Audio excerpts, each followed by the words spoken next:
Shamea, George, Ashley, and Angela of it all. Very interesting. Hello, everybody. Hey, happy Sunday. Happy Sunday. I was telling everybody who's in the vertical, but we got to talk about what happened with Shamea, Angela, George, and Ashley. Y'all get in here, get in here, get in here, please. Listen, I just got off the road. I am back in Mississippi from the great state of Florida, my home state that I love so dearly. I don't care what nobody say about Florida. I wouldn't trade it for nothing. I love my home. But I am back in Mississippi. Yes, I am. And we just got through watching this show. All of us, most of us, I won't say all, because some of y'all don't watch the show, but you watch the recap, you watch the review, and I'm glad you do, because I got something to tell today. Oh, I got something to tell. Now, the notes got a little tough, because I had to keep track of all the things that were being said. It was a lot being said tonight. It wasn't a lot of action on tonight's episode, but there was a whole lot being said. I mean, a whole lot being said. So the notes are noting the conversations were conversationing, and I'm gonna tell y'all straight up, be aware that we may just have to come back to tomorrow to readdress a couple of the conversations. It may be tomorrow and then again on Tuesday, but hopefully we can readdress two of those conversations tomorrow. And by two of those conversations, I mean, what I mean is the conversation between K. Michelle and Shamea. We definitely have to readdress that conversation, because I believe that conversation deserves, special attention. I also believe that the conversation that went on between Shamea, Angela Oakley, George with his green beard, Ashley, little Miss Tinkerbell, and the rest of the ladies, that conversation deserves special attention. So just be aware. We're going to have that conversation tomorrow. I can tell y'all that right now. Now, I'm back at home, so I can really stretch out and get comfortable. Y'all say a prayer, because my baby is on the road. Peanut is on the road. She's driving back because she does have to work tomorrow. So she wasn't able to stay over. So she has to go back, and she brought her mama home. So my baby is back on the highway. So y'all please pray for traveling mercies for my young'un while she is driving back. Okay. Yeah. So listen. Let's get into this show, okay? So I got about a good 6.5 pages, almost 7 pages of notes. I did my best, which is why we're getting on when we are. Anytime they have conversations where people is arguing back and forth and the conversations is getting convoluted and insults flying left and right, y'all know Auntie got to go back, replay the conversation, listen to who said what, listen to what said who, because y'all know people get the line and signifying and pretending they ain't said stuff, and we have to keep track because these heifers love to lie. But the notes are here. We keep track over here on this channel because these people, truth ain't in them. Truth ain't in them. Y'all, Peanut popped in the chat to tell y'all, hey, but don't worry, she ain't finna be doing no bunch of typing because she on that road. Okay, she on that road. Okay. But yeah, let me greet who's in the house, and then we're gonna get on down to it while I'm getting ready to greet everybody. The housekeeping is as follows. If y'all must cuss in my chat, I do ask you to please misspell your cuss words. Please and thank you. Make sure y'all greet folks as you come in. If you see somebody you've never seen before, please tell them welcome. And if it's your first time hanging with us, please let us know it's your first time, or just put FTL for first time live so we can welcome you personally and individually, because we are indeed happy to have you here.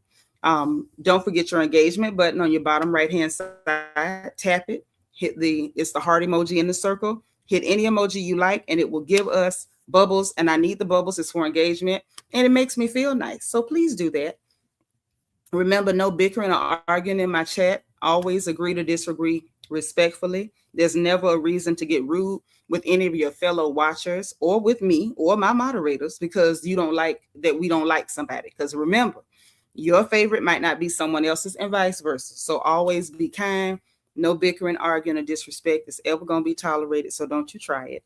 And remember that your host don't like none of these women. So anybody to get drugged, I need y'all to take that, with a spoonful of sugar. Because by next week, I may be dragging the person you want me to drag. So just hang on in there. Hang on in there. Yeah. And if you're indifferent, even better. Even better. So before I start greeting folks, I'm going to end the vertical live. If you're over here, be aware when I end this live, the icon for the channel is going to show you that I'm still live. If you tap it, it will bring you over to the main chat. So if you're in here, hit the live button. It'll bring you over. And if you're in here, go nowhere. You're already in the right place, okay? So let me end this one. And let's talk over here. Linnell is here. Make sure y'all hit the like button and put your like number in the chat, please, and thank you. I sure appreciate it. Linnell says she like number 46. Okay, girl. I know that's right. Auntie Eva is here. She says she number 31. That means I done lost quite a few comments. I'm so sorry. Sunshine, etc. is number 4. Magaline Lamar is number 5. Thank you. Adrian Marie, that's my girl. She's number 7. Jackie Gaines. Hey, sis. Thank you for being like number 8. I'm so glad Jackie made it. Y'all, sometimes Jackie be wanting to be here with us, but she has so much going on. So I'm so glad that our sister made it. Deborah Randall. Hey, girl. Thank you for being like number 8. Cass ATL is here. She's number 12. Y'all know when Deborah's here, housewife talk is legal. Okay, because she keep it straight. Gossip News, thank you for being number 1. My girl Priscilla Clemens is here. Welcome, welcome. Y'all hit the like button. Keep throwing them numbers in the chat. Please don't make me beg for likes, because I will. I ain't too proud to beg. Miss Thelma, thank you for being 14. Richard Wilson, famo, thank you for being 13. My favorite nephew, Sean Living Life, how you doing? Thank you for being number 2. It was a decent episode tonight. It wasn't action-packed, but it had some stuff happen. I did see the leak of the reunion looks. I don't think it was intentional, but I've seen it. We're going to talk about a couple of those things. And Watson, thank you for being 15. But to be honest, with the reunion looks, I would like to wait until we get an official release of the reunion looks, because the leak that came out only let us see these dresses sitting down. So we didn't really get a good look, in my opinion. I don't think we got a very good look or a very fair look at what the ladies had on. And we want to be fair, okay? Fashion is beautiful, but it can be deadly. So we want to make sure we give them a fair shake. And Watson, thank you for being 15. The Lauren Brown is number 17. Hey, girl. How you doing? It's so good to see you. We love you. Happy Sunday to you. Who else we got up in here? I don't want to miss nobody. All right, Kristen Belton. Hey, girl. Thank you for being 21. Aries Diva is here. Hey, honey. How you doing? I'm so glad you're here, and I'm glad you made it. Thank you for being number 19. We appreciate you. Aries Sun is 23. Thank you, ma'am. We got our girl, Michelle Gray. Hey, boo. Hit the like button for me now. Remember to hit the like button. Put your like number in the chat. Texas Passion is 27. Thank you. D Crazy, D Wonderful DS is number 30. Here to run the Reflection Corner. Miss Lovely T is number 30 as well. Peanut is 42. Appreciate you, baby girl. Brooklyn Queen for you is 38. All right, all right. Who else we got? Latrice is number 35. Diva 2 is 33. Nika J is 39. Miss Red. Oh, Miss Red is number 31. I'm so glad to see you. Teresa. Hey, girl. How you doing? Look. And thank you for being number 52. But yeah, we got to get into them conversations tonight. And can we talk about something real quick before we get into the notes and what happened? First off, let me do like Shamea. Let me apologize. I got to apologize. Teresa, thank you for being 52. And VJ, thank you for being 47. Delicia, thank you for being 40. Let me tell you something. I need to apologize like Shamea. Okay? I'm going to apologize. Hood Star, where you been? Thank you for being 51. So glad to see you. Listen, I got to apologize for not having on no eyelashes, because y'all know I'm real bald in the face. I can't grow no eyelashes. So, you know, it was bold of me to come up in here without no eyelashes on, but I did. Because we was riding and I didn't want to put none on. So I said, well, my fam on the front porch, I know y'all will forgive me if I apologize like Shamea. I want to apologize for making y'all uncomfortable coming in here with my naked eyelids. I'm so sorry for making y'all uncomfortable. Miss Weedy Poo, thank you for being 54. Natoya, hey girl. Listen, them notifications don't be doing what they supposed to do. I try to do verticals and regulars to get y'all. Sometimes you may have to uncheck notification bell and then check it back and click all. Sometimes that'll reset it. Nap Queen New Orleans, thank you for being number 51. So glad to see you. So glad. Miss Fire Red, hey boo. Hit the like button. Hit it and hold it, honey. Hey Kat, thank you for being 57. Black Smile, thank you for being 60. Antoinette, she's 61. All right, Net. Thank you, girl. But look, we got to talk about something that went on tonight that also made me uncomfortable. But you know, it made Peanut more uncomfortable than me. Now, she did. She did. Hey, Jen Tree. Hey, D Michelle Lovely. Thank you for being 62, Jen Tree. Now, I'm going to tell you what happened. Cynthia Christian, thank you for being 56. And D Michelle Lovely, you on my wavelength. I feel you, girl. You know, us mamas got to be on it.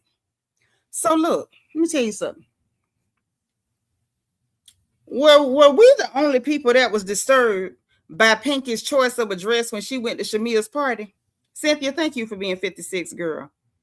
Hey, Camille Fun, hit the like button. I'm Butterfly, that's my girl. Girl, I got the notebooks you sent. Thank you, sis. Thank you for being number 76. You and Belicious. Were we the only ones disturbed by the dress that Pinky chose to put on to go to Shamea's booty room event? Oh, you number 3. Okay, thank you, girl. Yeah, Shamea's a real piece of work, honey. A real one. I want to see how people going to twist this to make her a victim again. Lady Rowe, thank you for being 79. Linda Gamble, hey, girl, thank you for being 48. Hey, boo, thank you for being number 80. Tracy Lashley, that's my boo, that's my boo. Special K, is this your first time hanging with us? If it is, welcome. If not, welcome back. Let us know. Hey, Ms Diane, Neo Aries, new sub. I love your artwork. Welcome, welcome, and welcome. Again, I need y'all to spam the chat with the word welcome for Neo Aries. Thank you so much for being like number 2. Thank you for being here. And thank you for subscribing because we don't want this to be your last time. Please come again. Okay, you are welcome, welcome, welcome. Y'all spam the chat with the word welcome for Neo Aries. Thank you so much. Listen, y'all ain't have a problem with that dress. Hey, Birkin. What's going on, beautiful? Thank you so much. Make sure y'all hit the like button. I appreciate you. You already rate number 8. What's your like number? That dress that Pinky put on disturbed my spirit, y'all. It didn't disturb me as bad as it did Peanut because she was very disturbed by that dress. But I was also disturbed by that dress. Sinclair Baptiste, thank you for being number 88. Ms. Nisi, thank you for being number 89. Okay? Was no one else disturbed? Happy to be happy. Thank you for being 92. Thank you for being number 40, sis. I appreciate you. Pinky went up in there. I'm gonna talk about it. 66 Seattle, what's happening? How you doing? How you doing? MW Smith, how you doing? Welcome, welcome. I'm so glad to see you. I'm always happy to see you, honey. Hit the like button for me. M. McKinney, thank you so much for the super chat, sis. I'm so glad you're here. Because we got to talk about it. And I know I don't normally skip around the episode. Y'all know for the most part, I try to start at the beginning and keep it all the way straight. I do my best to do that. But we got to talk about this right now. Corlette, thank you so much for, this Nap Queen New Orleans. I seen the picture. I know exactly who it is. Thank you for the cash app, sis. Let me send a heart back. I love you right back. Thank you so much. I'm going to talk about it. Thank you again, M. McKinney. Listen, Pinky took her behind up in that lady house to a party with a dress on that she could not zip all the way up in the back. Carrie Clark, thank you for being number 98. Now, I'm just waiting on somebody to play the clips from the night, and I'm going to screenshot that because that was uncalled for. Jenny Patterson, thank you for being 56. Symmetry, thank you for being 98. Oh, thank you. Y'all so nice. I'm up here looking like who did it and ran. Ain't got nobody eyelashes on. Hey, Shakuru. How you doing, sis? Hit the like button. What up, Belize and JB? But thank you for being 101. Oh, wow. Listen, you was number 14. Thank you. Y'all so sweet, but y'all know I need some eyelashes on. Y'all know I need some eyelashes on. But it's okay. We're going to talk about these helpers without them tonight. Zaleen, thank you for being 106. You and Lulu's little girl. I appreciate you. You say you thought Pinky was Freddy Krueger. Her and her husband looked like they was car wreck victims or murder victims. I don't know, but it looked like they was a victim of something catastrophic. I was fine with that. Much like K. Michelle said, like, I don't celebrate Devil Day. Y'all know I don't do Devil Day. However, what they came as was not the issue. Her dress would not close in the back. and it was mashing her meat together. I'm gonna see if I can get a screenshot of that. I believe I can get a screenshot of that. Baby, she had back cleavage where that zipper would not close. And I got a problem with that. And y'all want to know why I got a problem with that? If you ask me, I'm gonna tell you. Couldn't zip it up. Hey, Saw 13. And thank y'all for welcoming our new sub. No, that was not intentional. No, ma'am. That was not intentional. Ain't nobody intentionally got no back titties with cleavage. Ain't nobody got no intentional back cleavage with titties. That is not how that works. Shakita Powell, welcome, welcome, and welcome. What a beautiful smile. Welcome, sis. And you are definitely welcome. We're so glad to have you. Yeah, Peanut says she definitely had a problem with that dress. Peanut was yelling and screaming at the screen, honey. Y'all, she was hollering at the screen. She was hollering at the screen. It wouldn't zip. It wouldn't zip. And I'm just going to say this before we get into the notes, because we're good. We're definitely going to get into them. You was 109, Chiquita. Okay, thank you, girl. Listen, let me tell y'all something. CC, hey, girl. Thank you for being 113. Maybelline, how you been? Thank you for being 114. I'm going to tell you why I got a problem with it. I'm going to tell you why I got a problem with it. I got a problem with it. Yes, back titties. Wow. I'm not going to sit up and make nobody feel bad about having back titties in general. We're just going to put this out here because it needs to be said, okay? And then we're going to get into the notes. I promise you. We're going to get into the notes. I'm not going to say it's a problem in general that you got back titties. I'm not going to say that. What I am going to say, when you show up, as Angela Oakley said about Pinky, or as we call her, Stanky Cole, when you show up as Pinky with the money, multi-million-dollar business. Now, that don't mean that you can't be real friendly with a fork and a knife. I ain't going to say that. You can be friendly with a fork, knife, spoon, plate, all the cutlery, all the dishes, all the flatware. But what you can't do when you show up as Pinky with the money is show up with a dress that is, it ain't even your size. You can't show up in a dress that's not your size. Forcing back cleavage. Back titties and Pinky with the money don't match. Back titties, multi-million-dollar business don't match. Okay? I could have overlooked it if Kelli had showed up with back cleavage. I could have overlooked it if Drew showed up with back cleavage. You know why? Because those young ladies are being, very open with the situation that they in with their money. Pinky still was, up until recently, was still trying to shine on people with her money. So you can't shine with your money. You understand? And show up with back titties at the same time. You can't do that. Now, while I will admit, Pinky has gotten a lot better since the beginning of this season, okay? Which is why I'm kind of trying to give her name back, because she had been Stinky Cold over here. But I'm giving her name back because she has indeed gotten a lot better.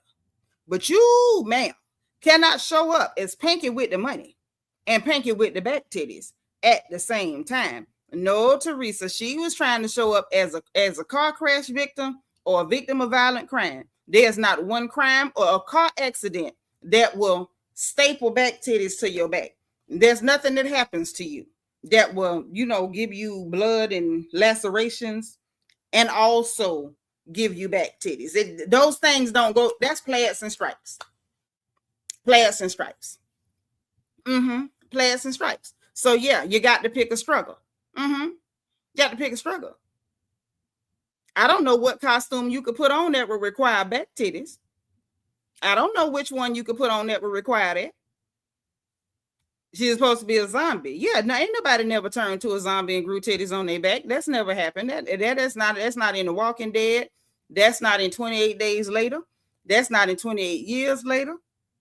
That ain't in none of the zombie movies. I done seen a lot of them. That ain't in there.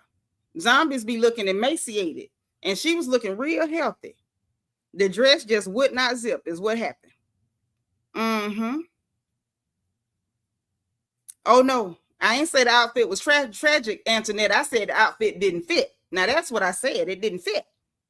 Okay, you can't be pinky with the money and with the dress that don't fit. That ain't how that works. Jen Tree, the crime was the dress. Yes, it was. Yes, it was. Hey, T Monique, thank you for being 122, boo.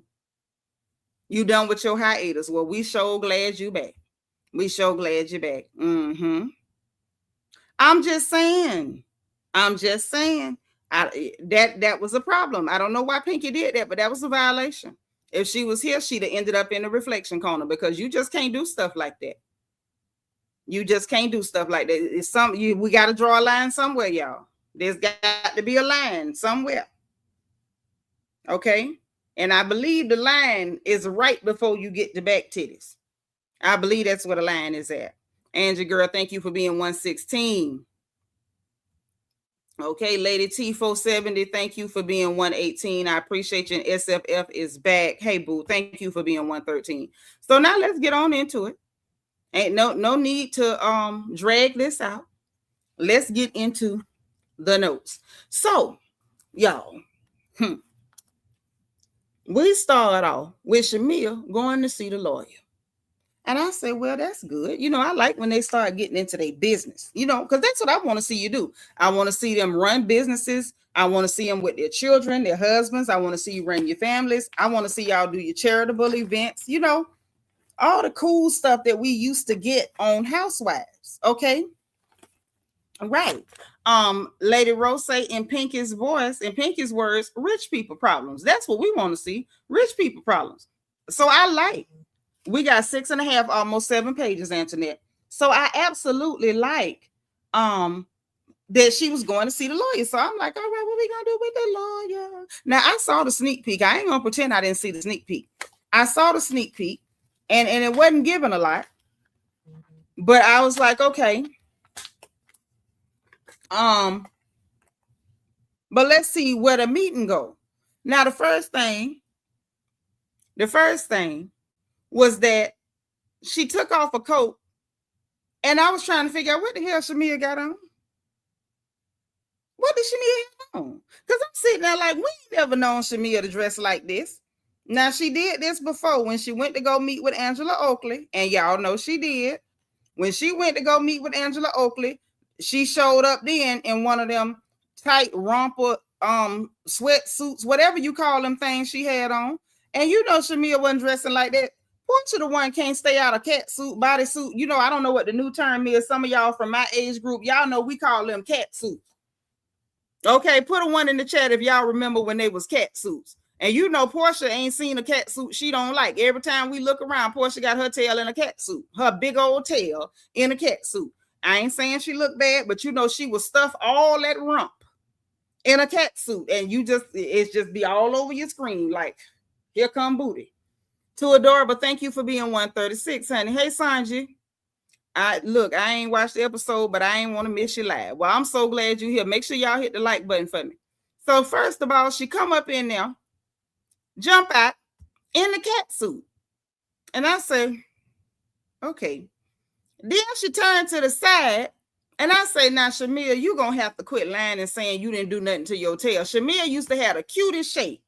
And y'all know Shamea had the cutest shape. I mean, she had the most athletic, you know, she was shapely, but she was most slender built. Baby, whatever them people done did to Shamea booty, it's like it's round and it get to the bottom and it turned to a square. I'm like, what the hell did they do to your rump?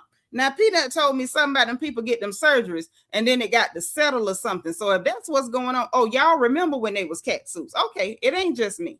Miss Sparkle is here, y'all, our resident Mary Kay lady. Oh, yes. That was a cat suit, you know, but you know, they call them jumpsuits and rompers and stuff. I don't know what jumpsuit or whatever. But yeah, I didn't think it was that appropriate. You know, I hate to use the word appropriate because you could kind of wear what you want to wear, but it just seemed odd. You know, it seemed like an odd clothing choice to go take care of your business with your lawyer. You're not going out for drinks. You're not at the club. You know, you're not finna, you know, kick it with your girls. It just seemed a little strange unless she was going somewhere after that, which we don't know because she did not tell us where she was going after that. So I'm going to try to give her the benefit of the doubt. Maybe she was going somewhere else after that and she just had to stop off at the lawyer. Okay? Maybe. No, she did not go stripping at the lawyer's office. She was fully covered.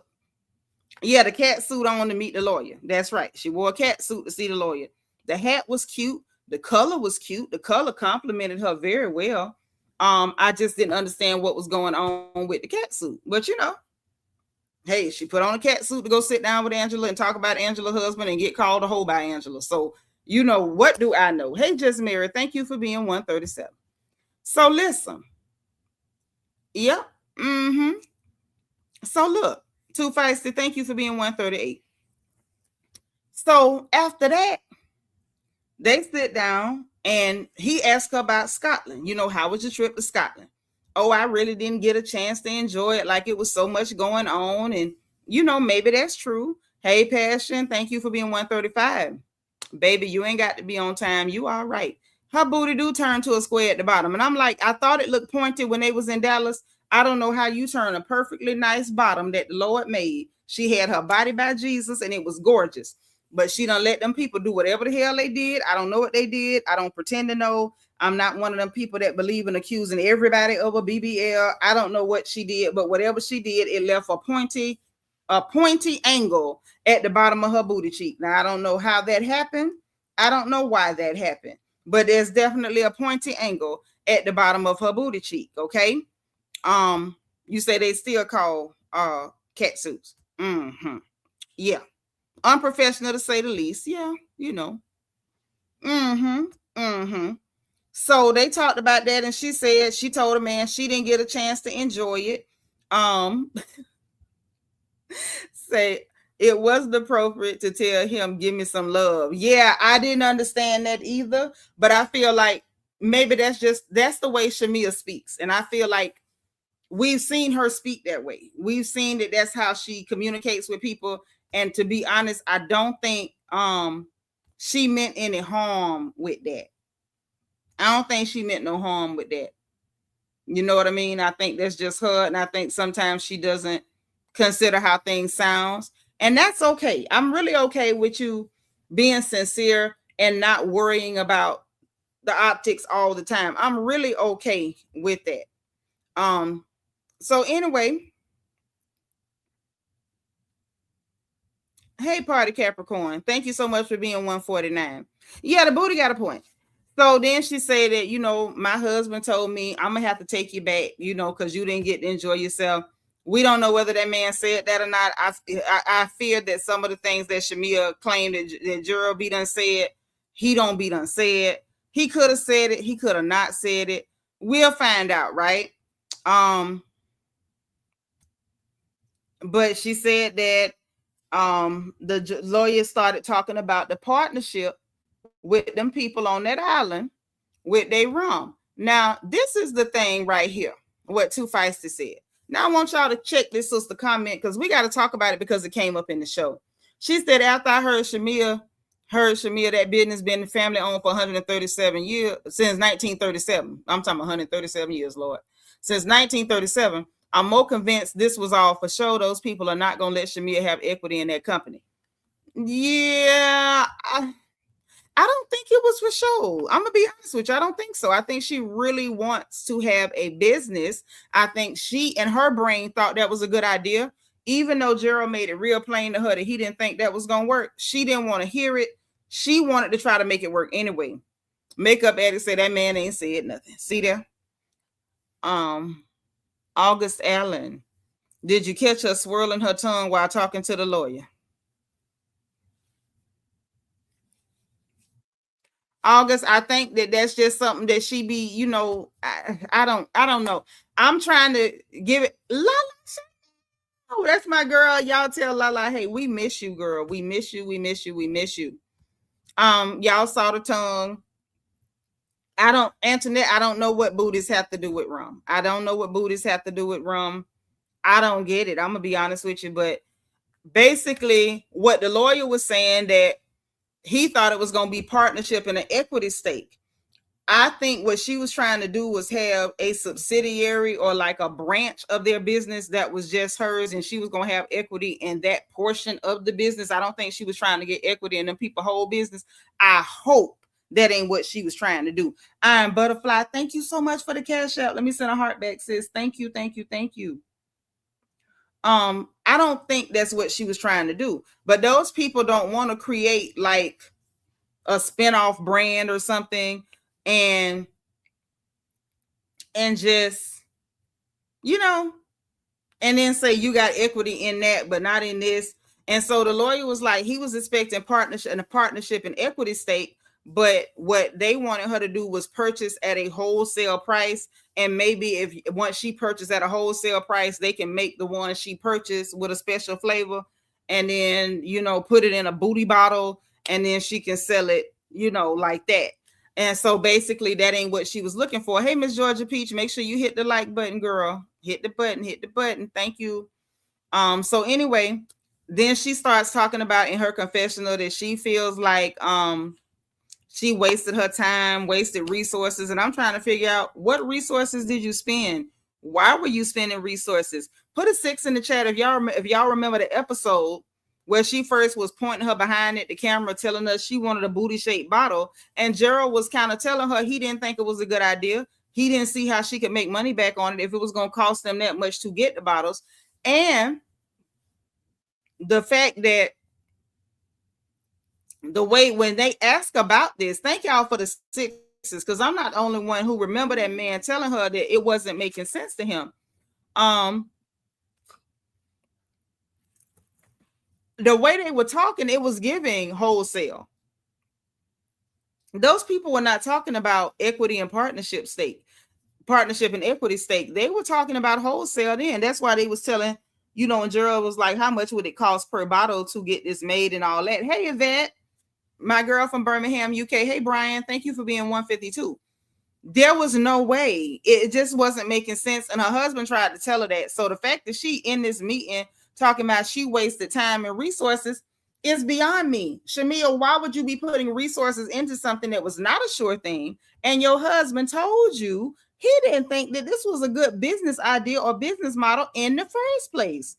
He doesn't say that being a family business, it's not smart to think they'd be behind a butt rum brand.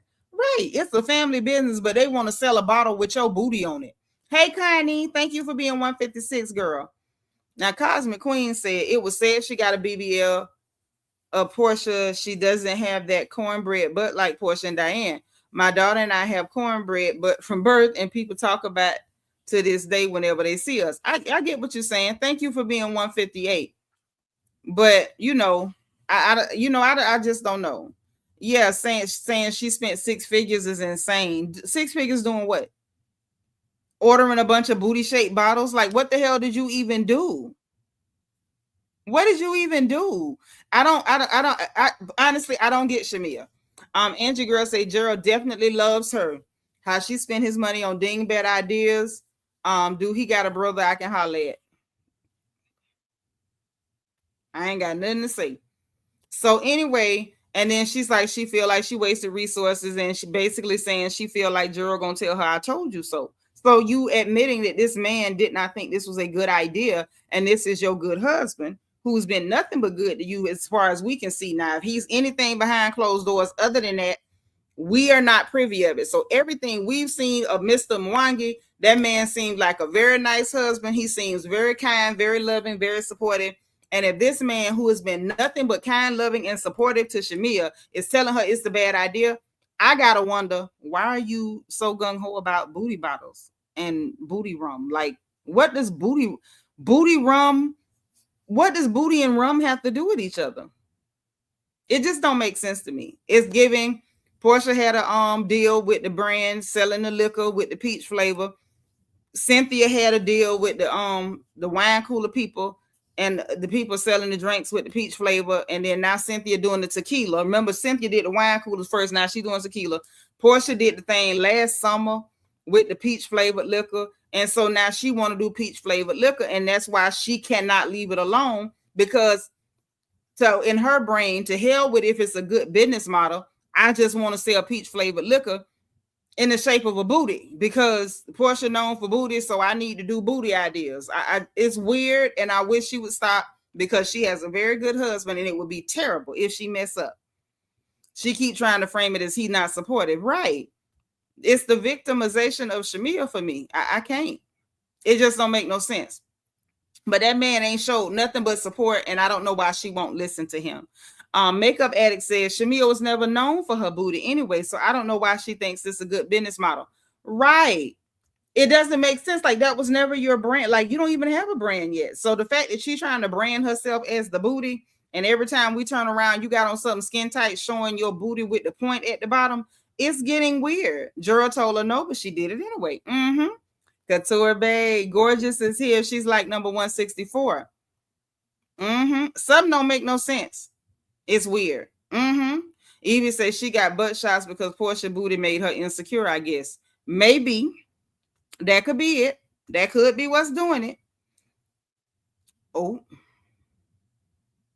You know what? Couture Bay says she told y'all Shamea don't want to be no stay-at-home wife. She don't.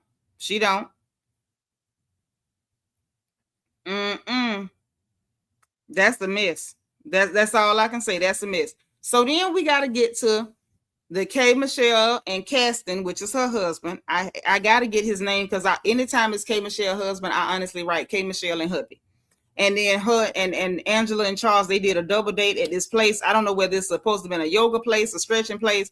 Don't ask me because I don't know what the hell that was supposed to be. They up in there pulling people arms and mashing people legs up against themselves and putting people feet in the air. I don't know what the hell they was doing, but they met up there. They had pink mats, looked like it was flower petals on the floor, and whatever in the hell went on. So K Michelle and her husband got there first. The dentist, got there first, and they got there, and he was greeting the people that was doing the class.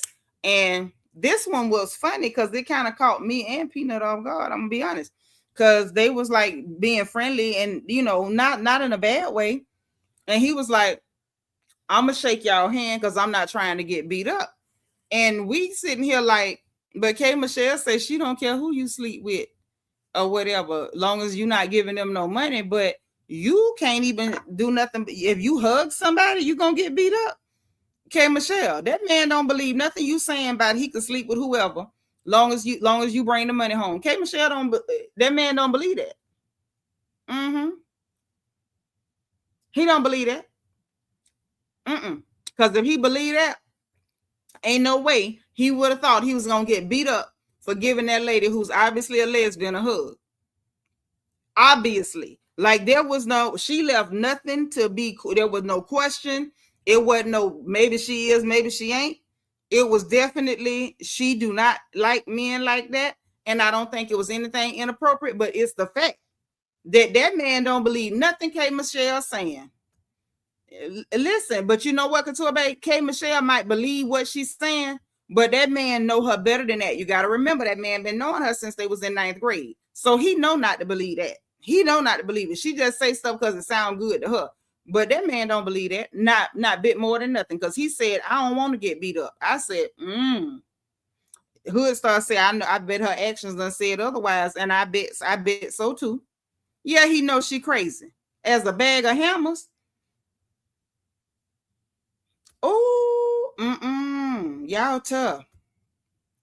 Yeah, K Michelle, what did Lil Kim say? A bag of pecans. That's what that is.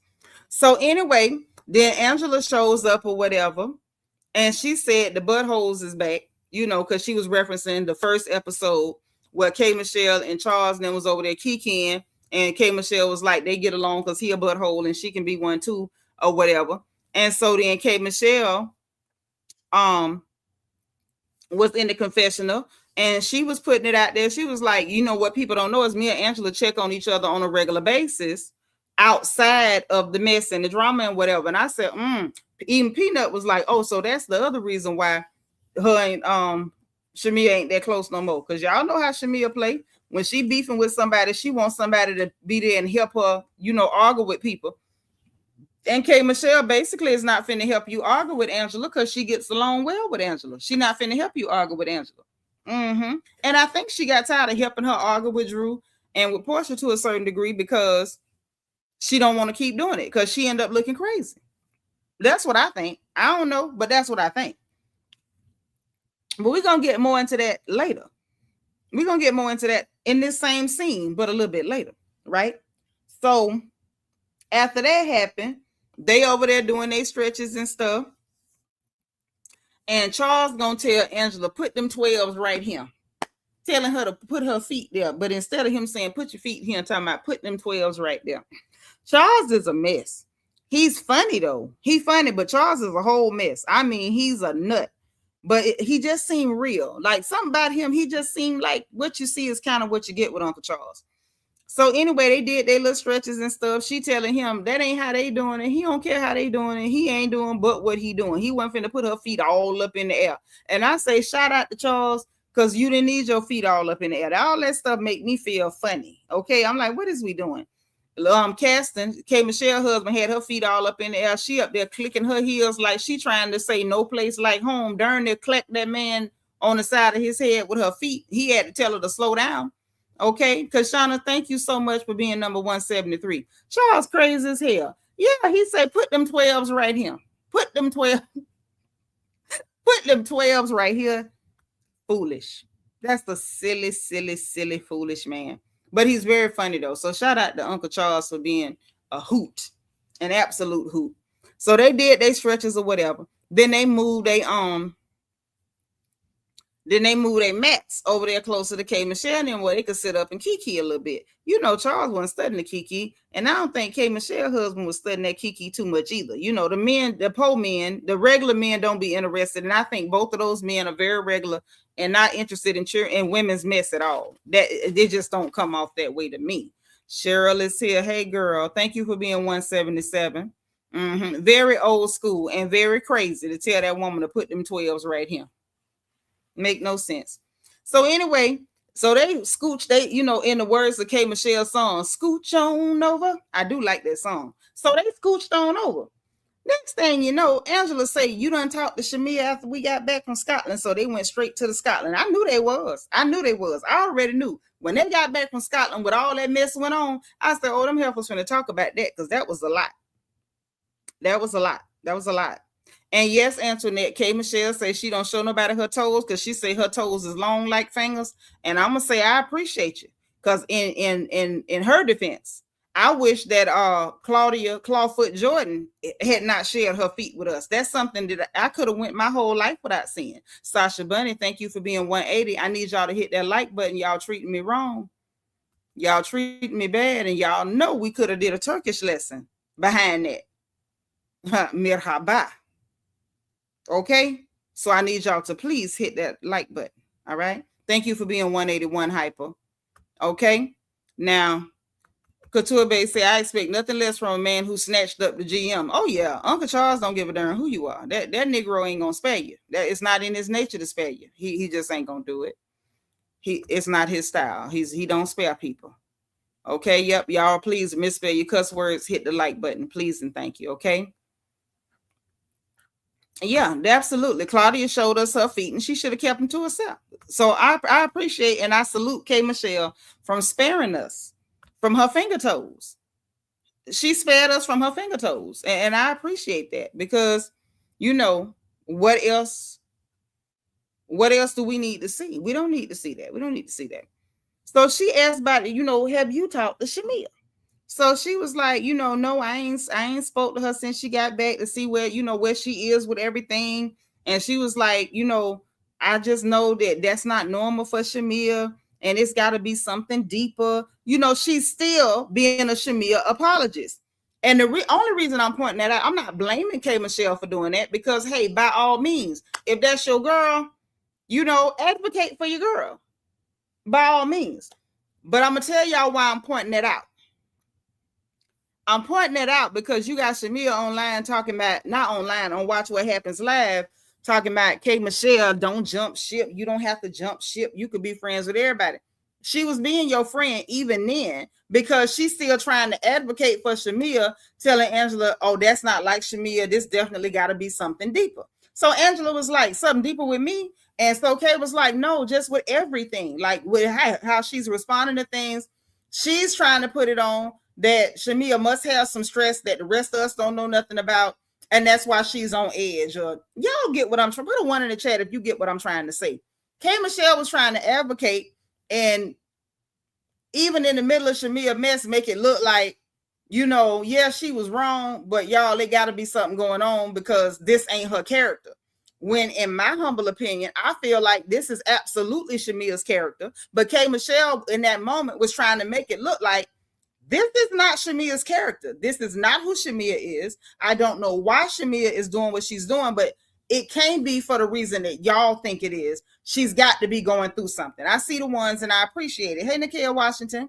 So that's where she going with it. Mind you, this is the same girl. Hey, Wicked, thank you for being 191. This is the same girl that got on there talking about K. Michelle jumping ship because you blowing dog whistles because you want your weird fans to go and attack this lady for telling the truth about you. You freaking weirdo. You know what I'm saying? It is what it is. Y'all know I don't like none of them. That's my only disclaimer. You know, pray for me. So anyway, so Angela was like, look, she set the tone for this. And she know how to set the tone to make herself look like a victim. I'm looking down at the notes because that's what Angela said. That she set the tone for herself to be a victim. And she said that Shamea is a professional victim. But hey, that's your friend, right? Which I don't blame her, because at the end of the day, if I know that's your friend, if your friend come up, I'm going to say it like it is. But if I'm cool with you and that's your friend, I'm going to say my piece. But I'm only going to take it so far because, hey, that's your friend. That ain't my friend. That's your friend. So K. Michelle was like, yeah, I'm a friend. That's my friend, but I'm fair. And I'm sitting there and I had to think about it.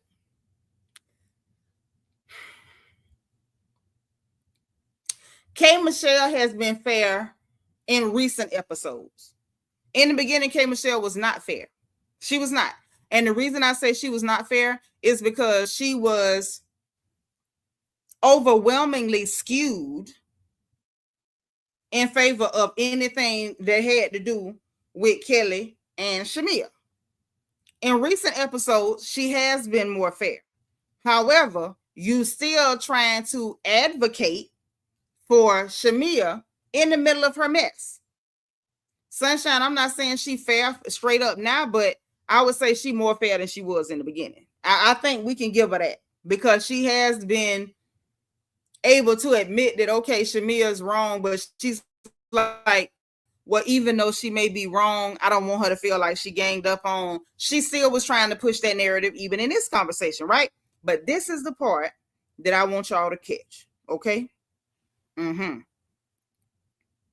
Because while it's clear that, in my opinion, it's clear that Shamea would want to back off or disconnect to a certain degree if K. Michelle ain't willing to help her fight with Angela, because, you know, you got to fight with whoever I'm fighting with. I don't know why she's so high school with it, but it is what it is, right? But this was the statement that K. Michelle made in the confessional. She said, and I'm with you, Birkin, because I think that was a big part of it too. But K. Michelle said that she feels very disconnected from Shamea since, you know, Scotland or whatever. And she said that it hurts her feelings because they used to talk every day. Let that sink in.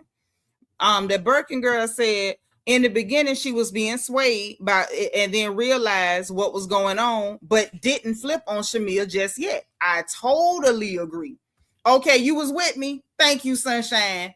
Thank you. Because I'm just like, I could see where she's kind of like, it took her a while for her lights to come on, but I think her lights coming on like, okay, I'm running out here crashing out, picking fights, acting like I want to fight Drusadora because I picked the fight that don't make most sense. Yeah, she's been a lot more measured. Anna, thank you for being 189. Thank you. Yeah, and we do see her flipping on Twitter on Shamea real bad. And I think that's happening because she is slowly realizing that I might have got played. I might have got played. I think she realized she might have got played. T Monique, thank you for her cash app. Thank you so much. Let me send a heart back. Thank you, sis. So look, so this the part I want y'all to catch. Hey, my sweet, thank you for being 196. So dig this, right? She said, get this. We used to talk every day. And her feelings is hurt because they used to talk every day. So I'm sitting there, well, what's different? What's different? If that's your friend That's your ace boon coon, your buzzard back buddy. Why you not talking every day? The only thing changed was she wasn't willing to go after Angela with you. And she made peace with Porsha. Now we saw when Kelli tried to make peace with Porsha, we saw how you responded to that. Didn't we? So because she not willing to argue with Porsha no more, and she not finna help you argue with Angela, y'all got back from Scotland and she was actually cool with everybody. She didn't get in a fight with nobody in Scotland. Now you don't call her every day. Shamea is giving you was calling her every day as long as you felt like you could use her. You was willing to call this lady every day as long as she was willing to pretend like Porsha did something to her by dating the same man she dated long time ago before she got married, or pretending like her asking, was it a miscarriage when you were covered in fluid, your words, not anybody else's. Now all of a sudden you can't call every day. Interesting.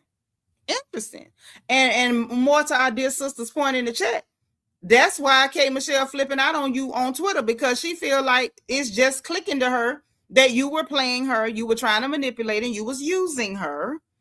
And now she realized you wasn't never her friend. You was running game, honey. Lala Chanel say Kay is smart. She's seeing the forest for the trees. Yeah, but see, Kay was under the influence of her pain meds and that alcohol, and she was hazy. She couldn't see the forest of the trees. And then by the time she saw them, now she mad. But Kay, you only got yourself to blame for this, because you shouldn't have been willing to take up somebody else's fight. Sometimes you got to be like, you my girl, but that ain't my business. Red say after that dinner with the African man, Shamea and Shamea mama, Kay seen the play. And like she said, Shamea talking to her like, oh, you doing me a favor by being my friend because your other friends don't like me. Remember, she said, yeah, I'm her friend, but Shamea never let me forget how much it cost her to be my friend. That's what Kay said, not me. I'm just calling it. I'm saying what I see. That's all. So anyway, after she put that out there, then she tells Angela what she feels like she's being bullied. Still advocating for Shamea, but Shamea is the lady who said K Michelle jumped ship. She, at this point in the game, we ain't seen the ship jumping yet. We ain't seen no ship jumping yet. I haven't. Well, in real time on Twitter, yes, but on the show, in the episodes that we're in, we ain't seen no ship jumping, because what she said to her was, what she said on her behalf to Angela was still pushing the she's being bullied narrative. Her feelings are being hurt. She feels like she's being ganged up on. She tells her she feels like she's being bullied. And Angela wasn't cutting no slack. She ain't cut no slack. Angela said, but she the one hurting people. The weapon is in her hand. I said, I ain't know what to say. Neo Aries says, I struggle to see why Kay couldn't see through Shamea. Me either, girl. I don't know why she couldn't see it. Mind you, I'm a Tennessee girly. How you out here following? That. But see, I'm going to tell you why I think it was not the hardest sell. I'm going to tell you why. Y'all got a minute? Can we talk about that real briefly? Do y'all mind? Because Neo Aries made a point. How in the world did you not see through Shamea? Shamea is so see-through. I saw through her last season before everybody else caught up. I saw through her by episode 2.5, 3. I already saw the play from last season. And all my videos is up. Y'all can go back and see when I called it on what Shamea was doing, and I laid it out. And sure enough, she turned out to be doing exactly what I said she was doing, right? Y'all don't mind? Thank you. The reason why I think that Shamea was able to sell that to K Michelle is because, one, K Michelle has a lot of insecurities, okay? Not that she's not a beautiful lady, because she is. I don't care what nobody say. K Michelle is lovely to me. K Michelle is talented. She not just a singer. She writes the music. Okay. She's an educated lady. She's got a million reasons to be confident, but y'all know some ladies have issues with insecurity. And I think that is, one of them things is very easy to be true, right? Also because of what Damaris said, what she's gone through with ladies in Atlanta, being cliquish and keeping her out and blacklisting her, blackballing her in Atlanta, telling people not to be her friend. I think that played a part in it. And I think the fact that they had ever dated the same man, Shamea was able to play off of that and say, oh, well, she dated somebody that Kelli dated too. And she always going with somebody, man. And it was not that hard to sell that to somebody who already has insecurities. You know what I'm saying? And I think it was the whole thing of, oh, Porsha thinks Porsha think this her show. This ain't none of her show. This everybody's show. I think Shamea played into that a lot because K. Michelle do like to be the center of attention. We did see a lot of that in the beginning of this season, with her reactions and stuff.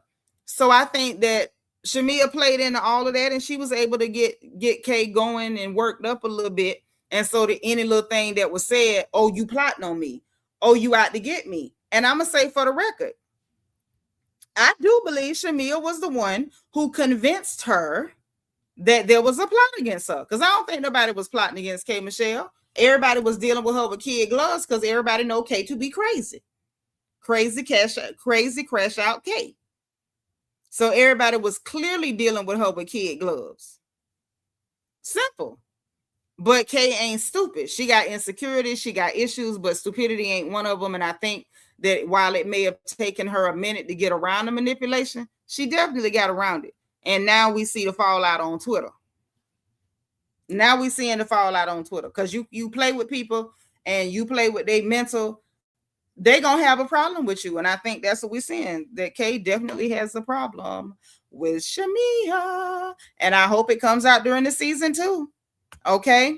And now Jen Tree say Shamea offered her friendship more like it was a favor to Kay rather than a genuine friendship. Hence her telling Kay that her friends don't want her to be friends with her. Right. Because she had to always make her know, like, I'm sacrificing so much to be your friend.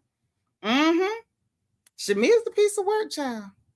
Yeah, they was dealing very gently with Kay. And I'm in hindsight, after we found out everything that K. Michelle is going through, the fact that this lady done had 15 surgeries and she's dealing with pain management, and we see her drinking, knowing she's dealing with pain management, that scares the hell out of me.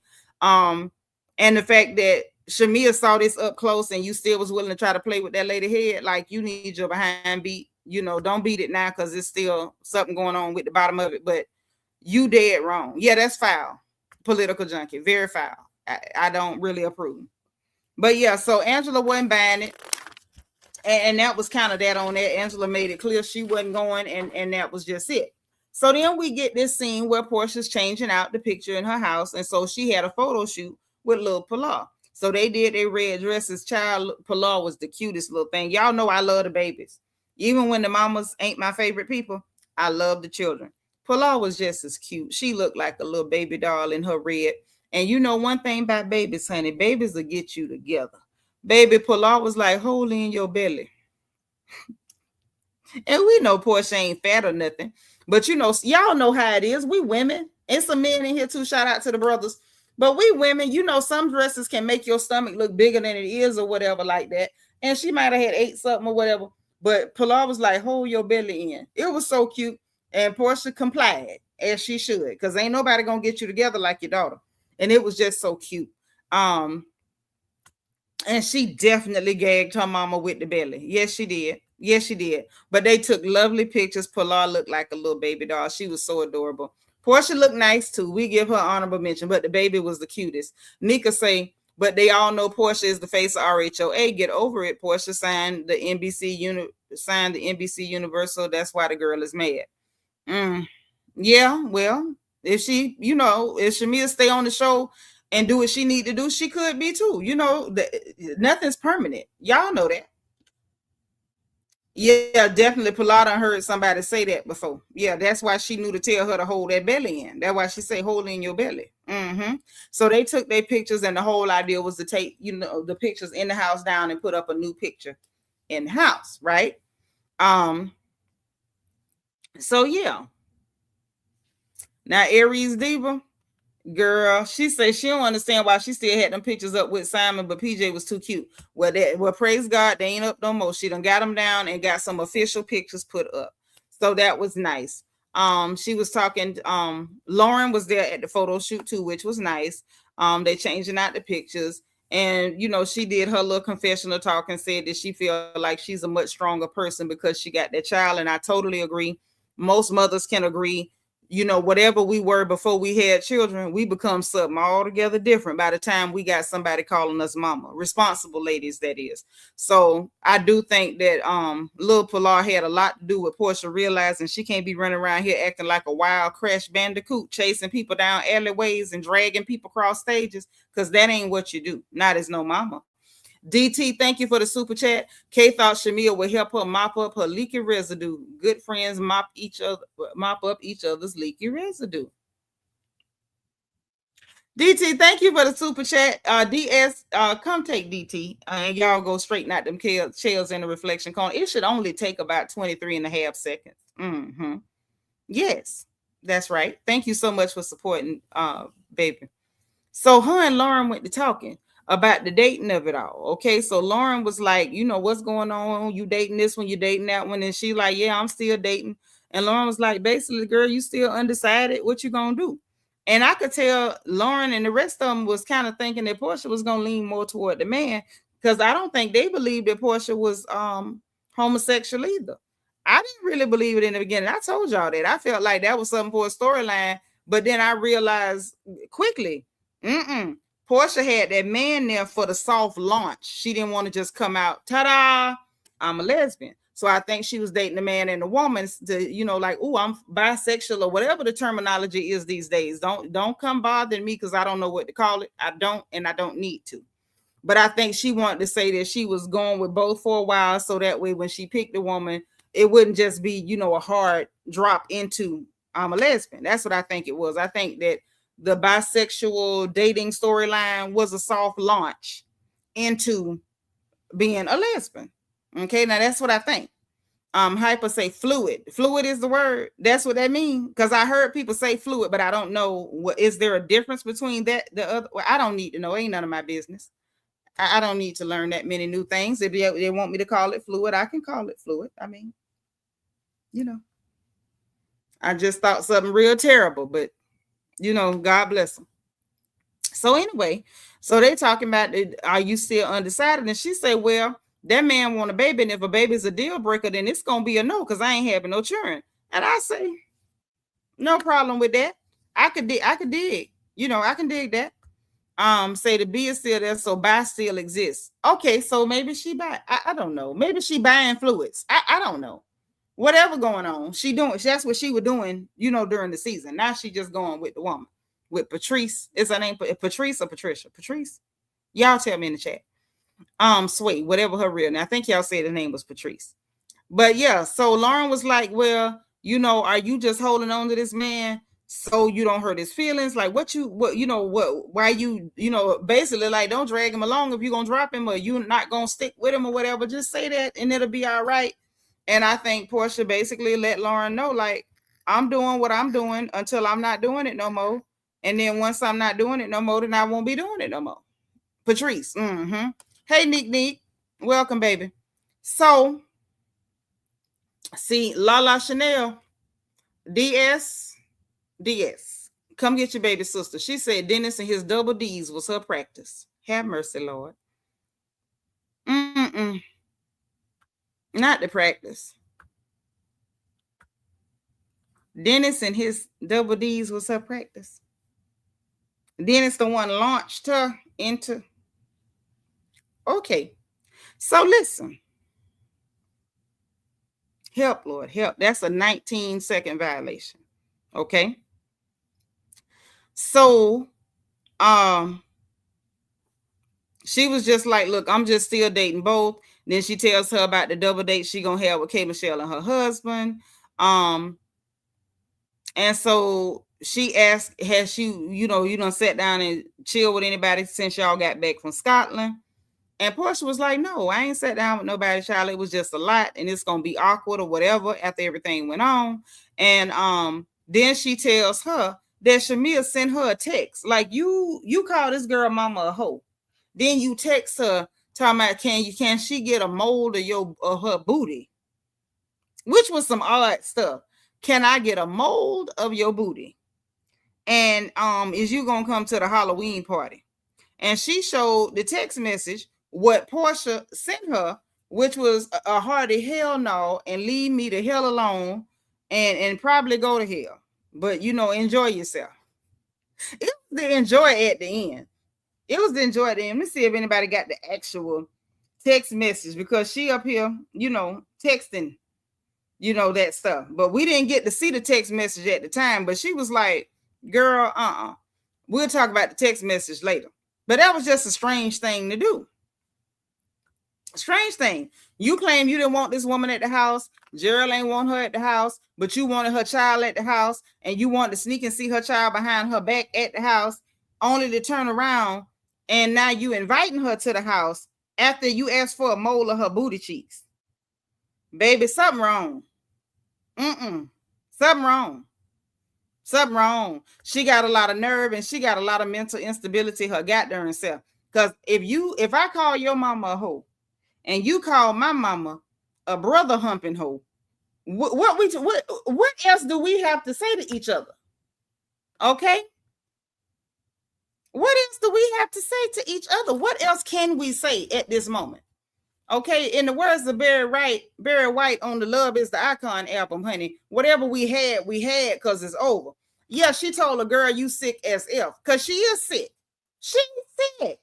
Which gives me, yeah, Shamea, ain't none of this what you saying adding up, because the girl that you supposed to be arguing with, she's talking to you privately, telling you off in your dome. Something ain't adding up.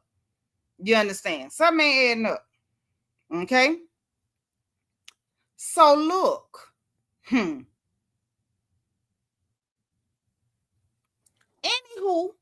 so Lauren said, well, are you going? She said, girl, going where? Going where? And I don't blame her. Why the hell would I go over there? Listen, Neo Aries said, what happened with the booty mole? So look, Shamea want to sell booty rum, right? She want the bottle shaped like her butt, but she want to sell them people rum that she tasted down there in Grenada with some peach extract in it, because she can't think of nothing to do other than what she done seen every other housewife on the franchises do, which is sell liquor, right? So for her party, her little Devil Day party, Halloween Devil Day party, she wanted the ladies to get a mold made of everybody's butts. And I'm like, why is she doing molds of everybody's butts? But we found out later it was for some weird game she was doing at the party. So she gonna text Porsha and ask her, can I send somebody to get a mold of your butt? And is you gonna come to the Devil Day party? So of course, Porsha texted her back and told her about her behind. And no, she wasn't coming. Hyper says Shamea's mama was probably there. Look at what she did to Angela, invite the green man and his wife. She had something up her sleeves, and it backfired. It backfired like an old 1976 Chevy. It backfired. I'm talking about real bad, like boom. Not as giving single black female, but asking for a mole of somebody's booty cheeks is crazy. Michelle Gray said there's a personal reason Shamea go after everybody. She ain't rap tight. Shamea would have kept the mole of Porsha's booty for herself. She probably would have took it to the root, man. Shut up, Seanitra. I ain't gonna say it no more. Shamea can make the butt moles to hold a fix a flat butt. Fix a butt to hold. Oh, that's tough. So listen. So then we get, you know how they put the little quick snippets to see what everybody doing. So we see Pinky with her little girl in the studio with Jazzy Faye. Shout out to Jazzy Faye. I love Jazzy Faye. I don't care how big he get. I don't care how many chicken wings Jazzy Faye get. Jazzy Faye is good money with me. I love Jazzy Faye. We see Angela and Charles in there in glam and stuff. I don't know what the hell she had going on, but I like that wig Angela had on. Angela, I like that wig. I wouldn't mind having that. Then we see Phaedra with her big baby. Lord, Phaedra's sons is so cute. I can't believe them the same children. We seen her carrying in her belly. Remember, I don't know, what I should do. I don't know what I should do. Is it 7 months or 8 months? I just don't know what to do. And remember, Nene told her, wait till he ready to come out. Same baby. That same little cute baby. I can't believe them children done got that big. So I always, like I said, I always enjoy seeing the children quite frankly, I would like to see more Pinky with her children. We don't get a lot of Pinky with her children, and I would like to get more of those because we don't know those children. The way we've gotten to know Little Pilar so far, the way over the years we've gotten to watch Phaedra's boys grow up, the way we got to know Cynthia's baby Noel, Riley, all these children. I would like for us to have the opportunity to get to know Pinky's babies. If she gonna stay around, they seem so cute. They are so cute. DT say Pink is more tolerable with her children. Most of them are. Y'all know I can't stand Giselle Bryant, but Giselle is real good with her children. Yes, she is. So anyway, this scene right here, this is the one I said we're gonna probably end up having to come back and talk about this conversation. So after that, y'all, we get K, Michelle, and Shamea meeting up at the restaurant. Yeah. So listen, hey, the divine Miss M, thank you for being 218. Listen, y'all, 120 people ain't hit the like button. Don't treat me like that. Please don't think because we halfway through this review, I won't stop and do a Turkish lesson on Duolingo because I will. I will. You know this. You know it. Don't make me do it. Don't make me do it. Hit the like button, please. Run my likes up. Okay. Yeah, Aiden said he wants to smell edible with his little cute self. He's just a cute baby. I love to see the children grow up. And then we also be sad to see them grow up because who gave y'all permission to grow up? I don't know who is responsible for this, but they keep doing it. They keep doing it. Mothers, maybe we need to hold a meeting to put a stop to this, but these children keep growing up. And I did not approve any of this. I know I didn't. Okay. Antoinette say, please, no Turkish, hit the button. Okay. Sean say, Lord, hit the button. Y'all gonna be fluent in Turkish. Sen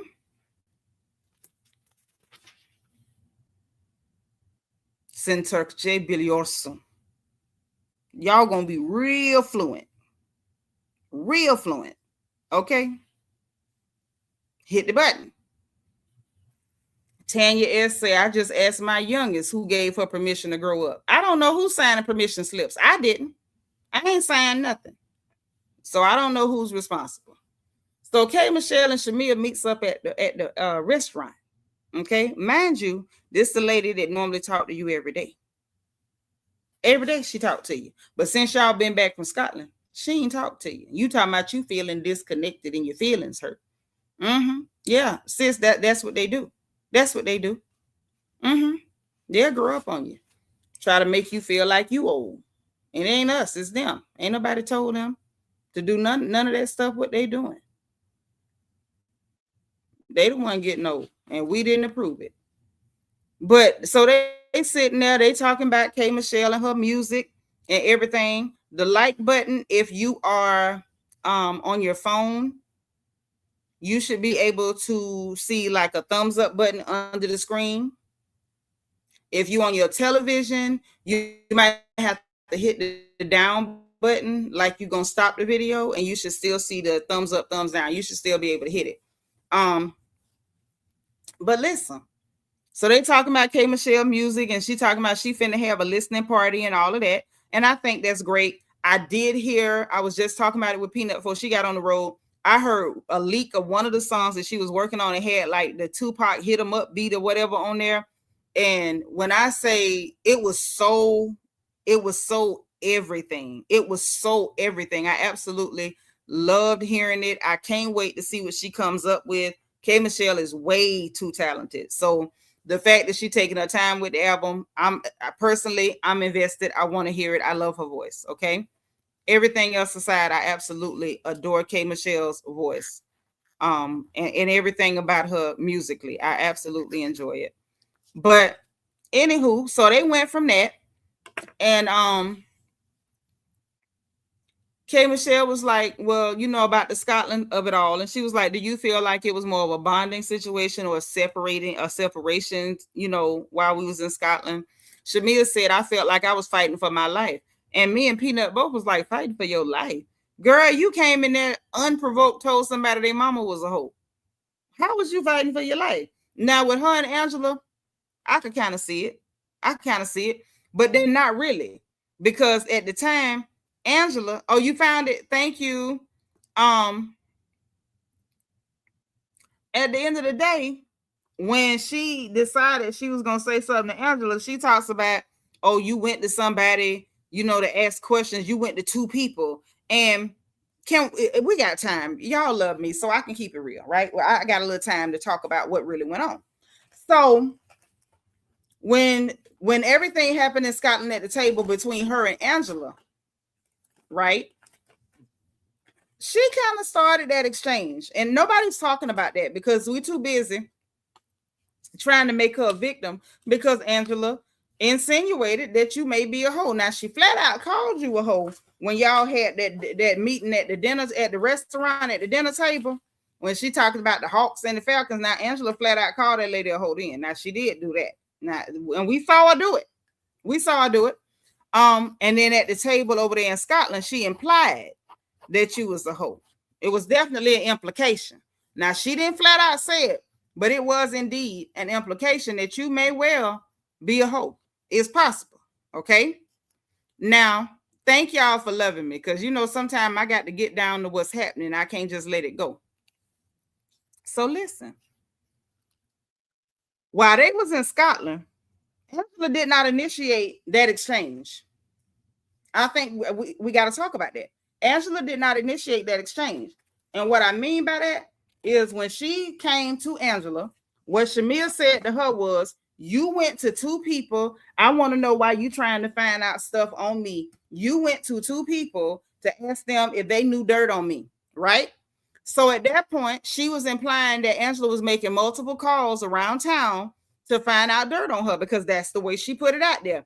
Two different people came to me. It wasn't two different people. It was a man and a wife. And that was one person, which was the lady Ashley. Don't pretend like two different people called you, because that's not what happened. Okay. Yep, absolutely. So listen. So then after that, Angela brought it on home, because Angela didn't bring up the exchange between her and George. Angela did not bring up the fact that George said, when I met her, I had to pay her. She didn't bring none of that up. Shamea came to her trying to spin a narrative. You calling around trying to get dirt on me, remember? And Angela said, I don't have to call around to get dirt on you. It'll come to me, But Angela, you did call to get some dirt, because you want to know who know her and what they know about her.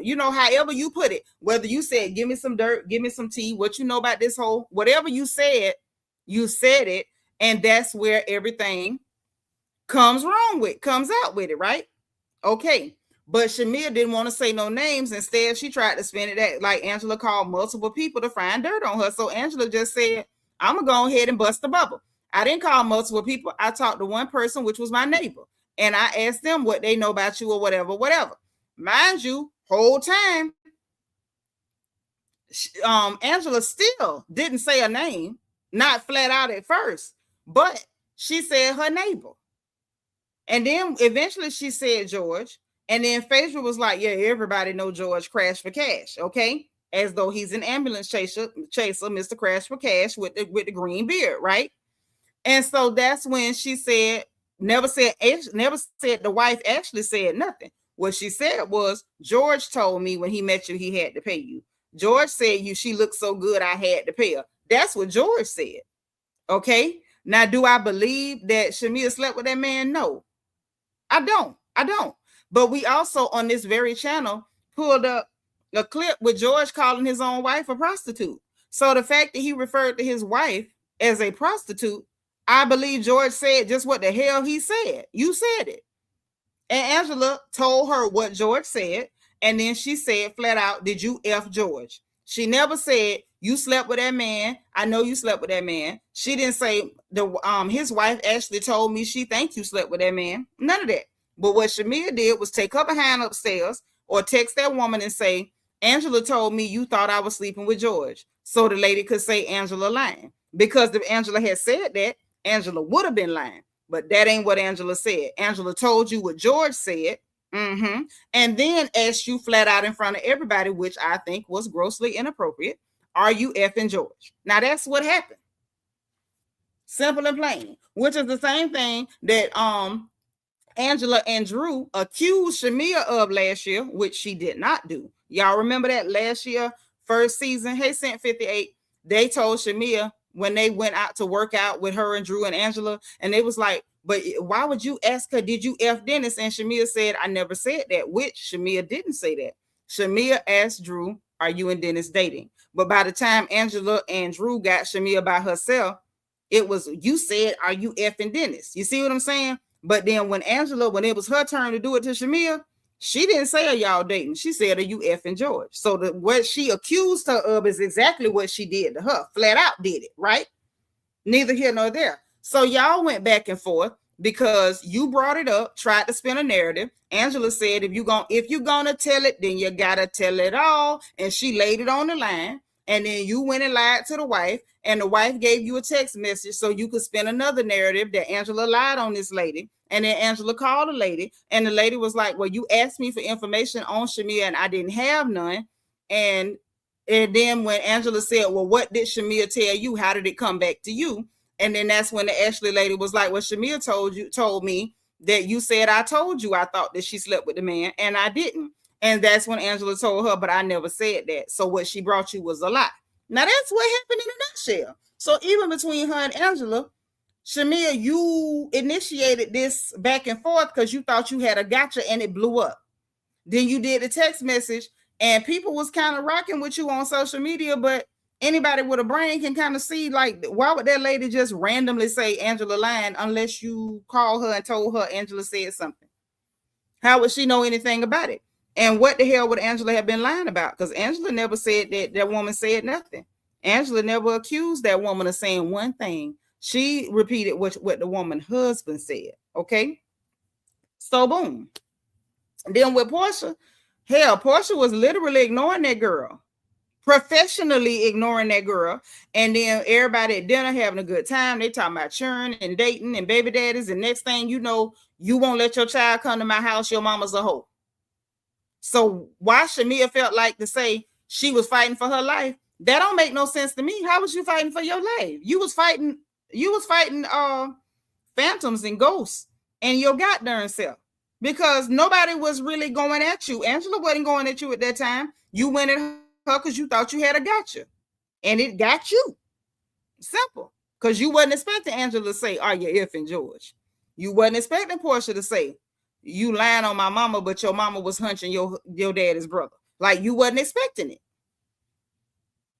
Michelle Gray, we do not know that lady sleeps around. We don't know nothing about Shamea Coochie. All we can do is say what we see. We see her spinning narratives. We see the stuff coming back on her, but we do not know what that woman do with her coochie. And I'm not the coochie police. Okay, I can only report what's being said and when somebody get caught in a lie. Okay, we do not know. We do not follow none of these women to the bedroom or the bathroom. We do not know. Okay. So boom. After the fighting for my life comment, then K Michelle tried to get Shamea ready. Like, girl, look, we got to talk. I got to talk to you as a friend. So she's telling her, look, sometimes friends say things to friends when you don't want to see them self-destruct. You don't want to see them hurt themselves. And so she's giving her the preamble, the preliminary to what she feels like I got to say to you as a friend, right?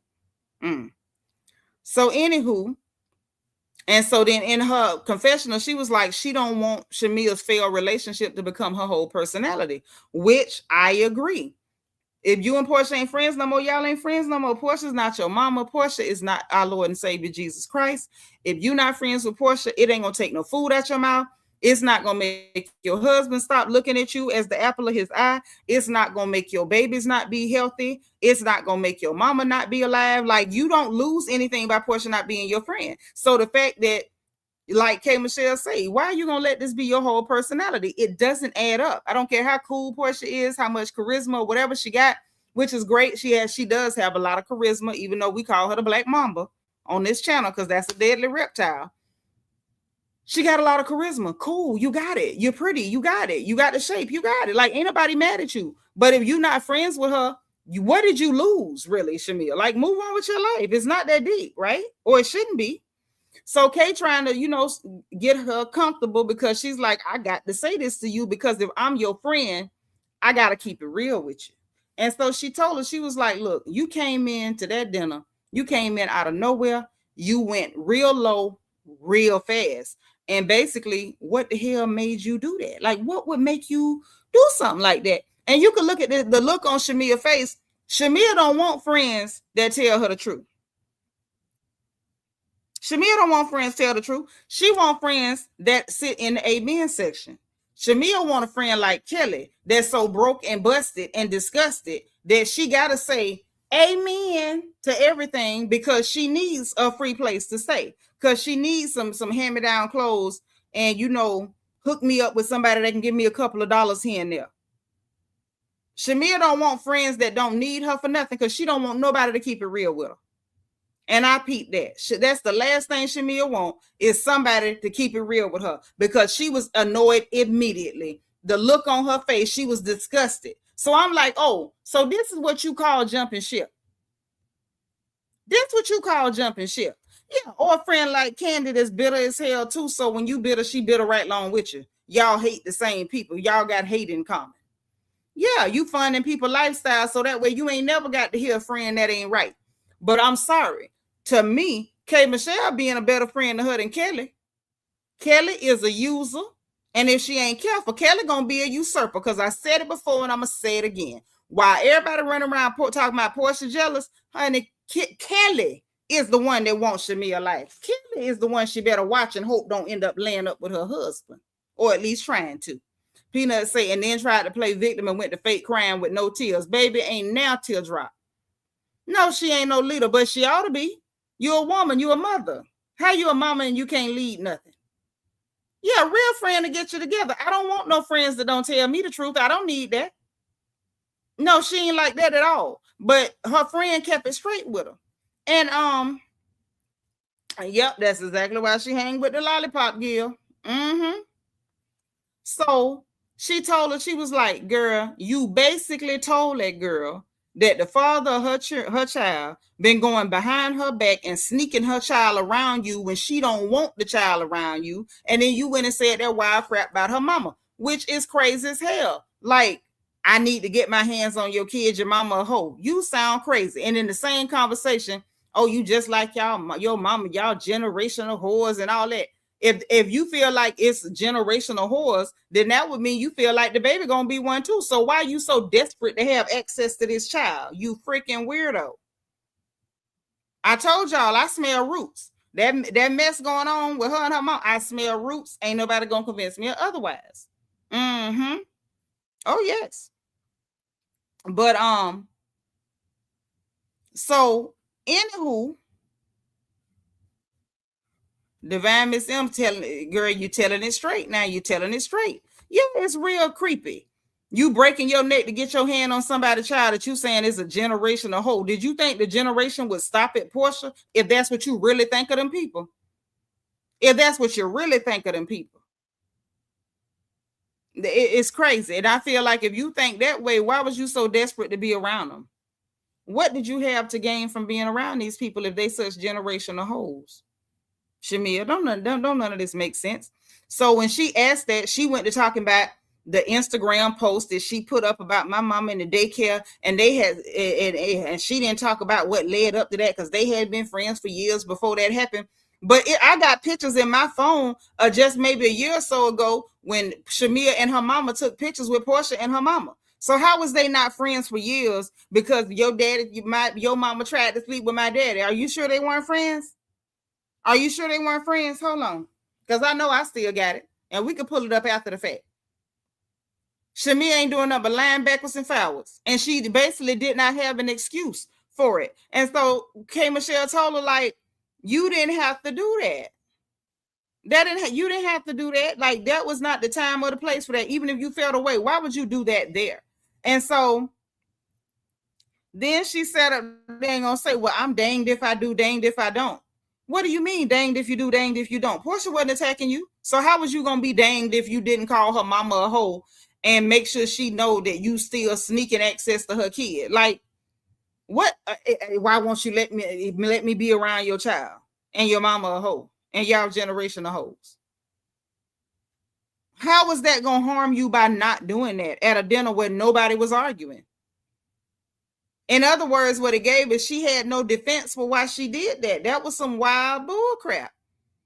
Like, and no, nobody can make that make no sense to me. And I live in the comment sections because I always want to know what the different fan bases are thinking, because I'm not a part of the fan bases. So I do want to know where they're coming from with certain stuff. And I ain't read not one thing that explained to me what we need to be doing. You know, your mama's a hoe.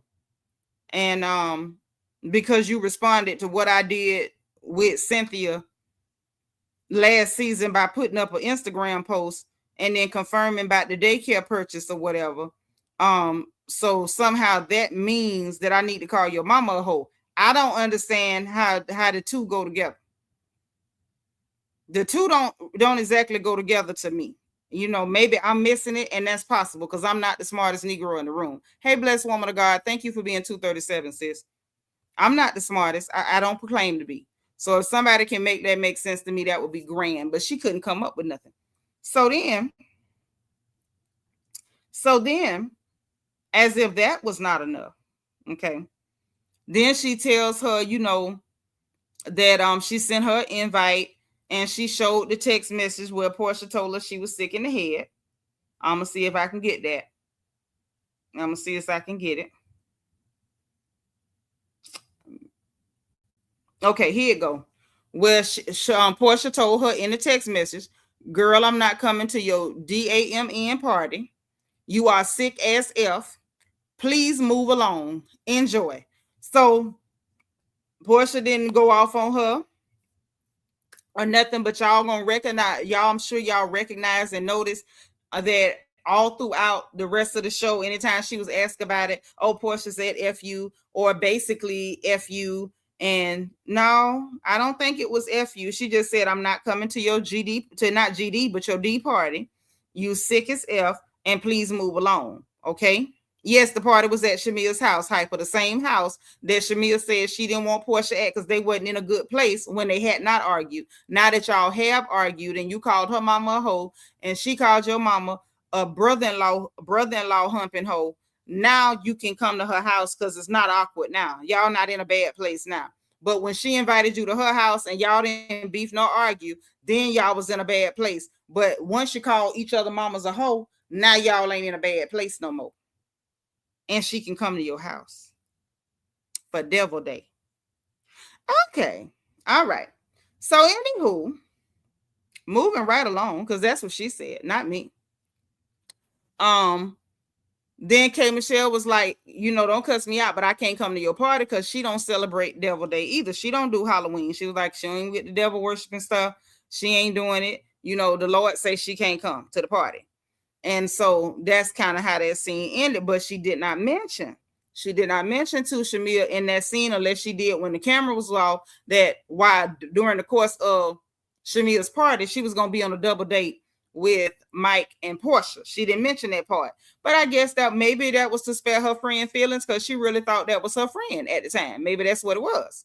Oh, this your first time. Y'all, we got a first timer. Cameron Curtis, 2145. Welcome. Say, I hope your channel keeps growing. Thank you. This is my first time watching you, and you have some of the best commentary I've seen. You are calling everyone as you see it. No sugarcoating. Thank you. Thank you. Thank you. I do my best. I try to keep the story straight. I sure appreciate you. Please subscribe. Please hit the notification bell. Please come back. We're happy to have you. Okay. So that's kind of how that scene ended. So then we get this weird scene with Drew Sidora. Y'all, I never understand where we going with the Drew Sidora scenes. Anytime she with her team or doing her work or whatever, I'm always kind of perplexed, like, where we going with this? You know? So the dude that played Duran on the game, he was on a video call, and I guess they was running lines via video call, and we found out that they're going to be in a stage play coming up. I know she said the name of the stage play, but I don't remember what it was. I was trying to keep track of what was said. Peanut had me rolling at that moment, and she talked about her time on the show The Game, where she the one had was going with Derwin, and he broke up with Med School or Melanie. I didn't watch the show like that, but I do remember some of the stuff. I seen the show, but I wasn't really a follower of the show. And she said that, you know, they were really a moment for the culture on that show. And Peanut, I had to quote Peanut in the notes. It is here in the notes. Hope y'all can see it. I quoted Peanut in the notes. Peanut said, it was not no moment in the culture. We hated you. We came together unified, wanting to beat your tail. Now, that's what Peanut said about her time on the game as the lady who broke up Derwin in med school. Okay. I did not watch it. I do not remember when Derwin and Melanie broke up on the game, but apparently the people who watched the game did not approve of the character that Drew Sidora was playing on that show, which means she must have did a very good job, because anytime you play a part so well that people dislike you, like you really are the character you played, you must have did a bang up job. Okay. So that's what happened with that. And she talks about how she fighting for primary custody and with like an EGOT. And in real time, we know that she has indeed lost custody because she couldn't take them children to school on time. Yeah. Drew hopeful and expecting an Oscar. Bless her heart. Well, I hope she get one. I really do. I hope that she gets the desires of her heart. I don't know if she will, but I hope that she does. You know, anything you want to achieve that don't hurt nobody, I want it for you too. If that's what you want, that's what I want for you. Okay. So then, hey Diane, right? Welcome. She said Candy convinced Shamea to address her issues with Porsha. Okay, probably. Unless it was something that happened on the screen and I missed it, but I believe that's possible. Yeah, I do believe that. Tanya S. I just stopped beefing with Drew behind that role. It took years of her getting on my nerves on RHOA. You finally got over it. That means she did a good job. Michelle Gray said, good for Porsha. Don't make up with Shamea. Her move is unforgiving. I know that's right, girl.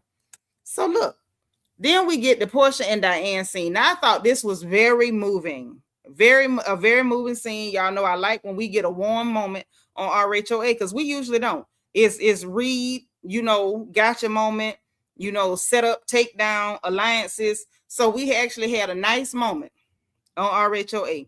So we found out where Porsha sold that house, took the equity out. She took the $1 million from the equity that she pulled out the house that she sold, and she bought her mama a house with no mortgage and surprised Diane with it. I don't think Diane knew that house was ready, or she had one ready just at that moment like that. But she seemed to be very moved. Ms. Diane got emotional. I say, oh, look at her. That's so sweet when your children get grown and they can bless you. That's always a blessing. So she closed on her mama's new house and ain't no mortgage. Mama ain't got no payments. If mama decide to sell it later, mama is good to go. And mama only got one child. So, on the, I won't say unfortunate, on the day that she closed her eyes, at least Porsha ain't got to fight with nobody for the property she bought her mama. So I thought that was very, very sweet. And she was talking about, everything she went through after that divorce with Cordell. And we got some flashbacks of how he did her, because that was terrible. That was really, really terrible how Cordell left that girl without nary a penny, and she had to move into the guest room at her mama's house. And she was talking about how her mama sacrificed with her and held her down when she was going through all of that. Yeah, people are always saying something nasty without getting the whole thing. But the brother belonged to Miss Lisa, not to Diane. Diane only has Porsha. Miss Lisa, which is the lady that Porsha daddy was cheating on Diane with, that's the brother and Lauren mama. Diane ain't got but the one. I don't think Diane got no boy. When Diane had another boy? Do Miss Lisa got two boys? Because I knew about the one boy over there. Maybe it's two. Diane got a boy too? Oh, well, she better put her name on that property. Because, sometimes boys don't put in, but they'll try to take something out. Put your name on the property, Porsha. Make sure you tighten it up. Oh, she do have a boy. Okay. My mistake. I really thought she only had Porsha. So if she got a boy too, Porsha, you sew up your paperwork. That way you don't have to fall out with your siblings. Sew your paperwork up, okay? But yeah, that was a sweet little moment. And she talked about the fact that her mama held her down. And she did reiterate that her bottom line is her child, her mama. And that's it. She was like, that's the bottom line. You can't be, coming at her mama or her child, because that's where she draw the line. And I don't blame her. Ms. Diane went through the house, and I thought that was real nice. She had a little formal dinner set up, had the, everything in there, the little menu cards and all. Ms. Diane went through the house. You could tell they done had all them rooms professionally painted. All of them look so nice. Ms Diane got a big old closet. I thought that was really, really nice. Really, really, really nice. So Diane got to decorate that whole house, and I'm pretty sure she got plenty of stuff to put in there and make it really, really nice. So, congratulations to Mama Diane for getting a blessing from her baby. That's always a blessing. Okay. So that happened, and they sat down to eat. And then we look up and we see Dennis sitting over there with a turban on his head, like Nick Cannon. So she let us know that Dennis, you could tell Dennis was just happy to be invited. And she was like, he done disappointed me, playing with me with that ring mess or whatever, but that's still Pillar's daddy, and he do love my mama. So, she was happy to have him there or whatever. But you could tell Dennis done already been chewed out the way he was keeping a safe distance from Porsha. Because I don't think Dennis really believed that Porsha done been delivered from hand slinging. So he was keeping a distance. Now, Cosmic Queen, I ain't read no book by Porsha. Now, sis, I ain't read no book by Porsha Williams. Now, I ain't read no book by Porsha Williams. You know that. But thank y'all for telling me. So Hyper say, I want Porsha to do the same for herself, get something affordable. Who told you she can't afford where she at? Who told you that? She look like to me she making money moves, in the words of Cardi B. Even say Dennis look like he on that shot. He was looking a little dry. Not look like he was on the shot, Lord. Dennis, you trying to get rid of them titties? Dennis say he don't want them titties. He want them gone. But listen, so that happened or whatever, and that was the end of that scene. So then we get Shamea's party. She the avatar. She got a booty bottle cake. The cake shaped like the booty bottle that ain't happened yet. Then the rum lady is there from the rum company in a Ghostbusters costume, and they mentioned about the contract. And the lady is, to me, that lady looked like she was more interested in the free food at that party than talking to Shamea about that contract. Oh yeah, we got to get it straight. He had a lot of stuff in there they got to take out and this and that. And she talking about she hopeful. Meanwhile, Gerald standing up there like he over it. Mr. Gerald looked like he is over that mess with the booty rum and all of that. Okay. All of it. That man looked like he was over it. And she up there pushing narratives like, well, it don't matter. He is a Kenyan African man. I can't make him support Rum Bum. And it's not that he don't support Rum Bum, dummy. He supports you, but this a dumb idea.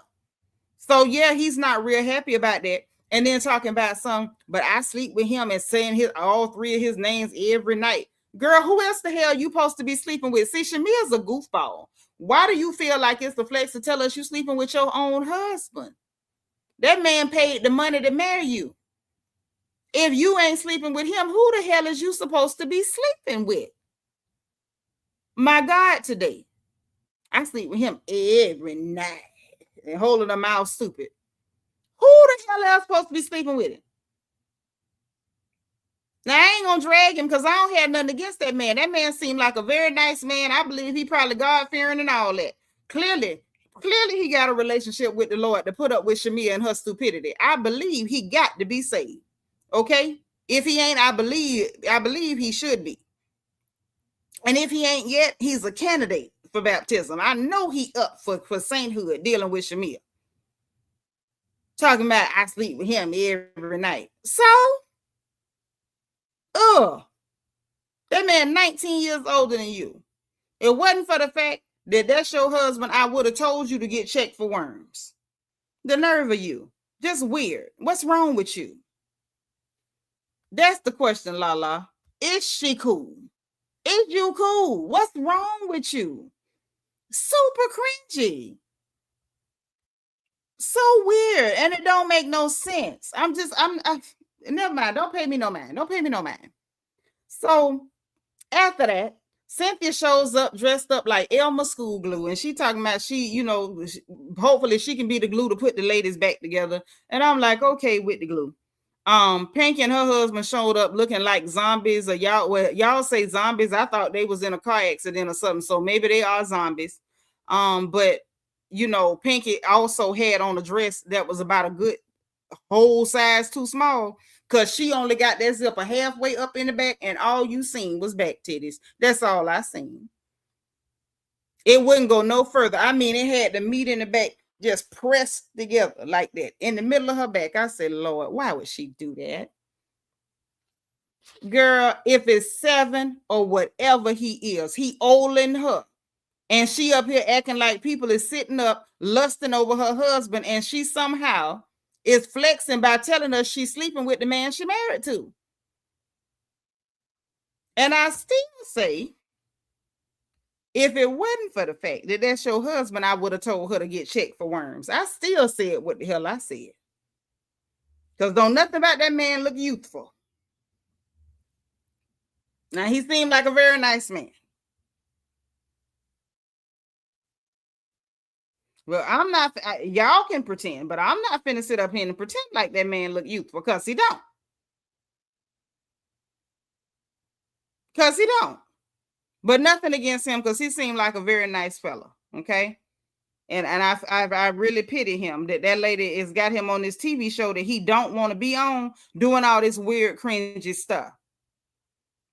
I just think that's very, very unfortunate, okay?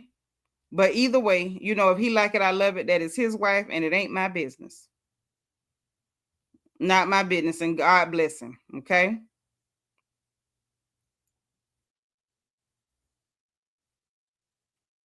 Yeah, that man is 63 years old.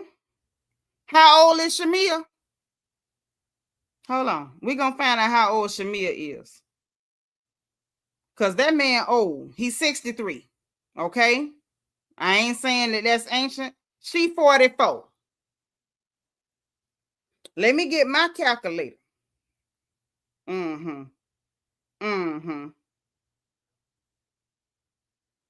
That man is 19 years older than his wife. Like I said. That's what's on Google. That's what's on Google. Google free. Google's free. That's what's on Google. I didn't make that up on that man. I didn't think I was crazy, but I had to double check. They say he was born in 1962. 1962.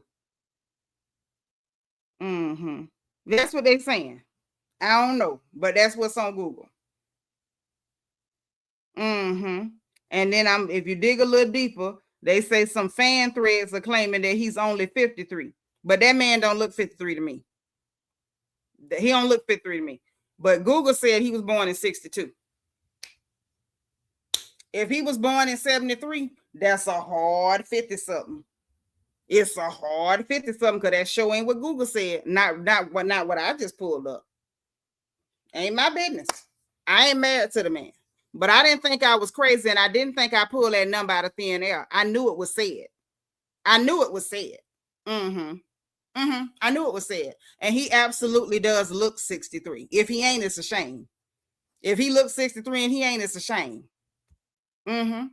Yeah. But that's what the Google said. I didn't make that up. I'm just clearing myself that I didn't make that up on that man. I just want to be clear. I didn't make that up on that man. That's what the Google said. Okay? I ain't got nothing to do with that. I didn't put them together. I don't want them to break up. But the man looked every bit of 63. And that's what the Google said. Not my business. Anywho,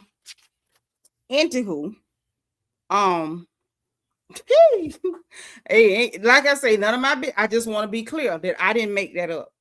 That's what I read. I didn't think I was crazy. Yeah, right, La. Regardless, the man is old. The man is old. I didn't say it was or it wasn't. I said I cleared myself because I didn't make it up out of thin air. The Google said he was born in 62. That ain't got nothing to do with me. I didn't make that up. That's what the people said. Whether it's right or wrong, that's what they said. I'm just clearing me, because my name ain't Shamea. I don't lie on nobody. Nor is my name Porsha or Cynthia or Kate Michelle. I don't lie on nobody. I can only tell you what I saw.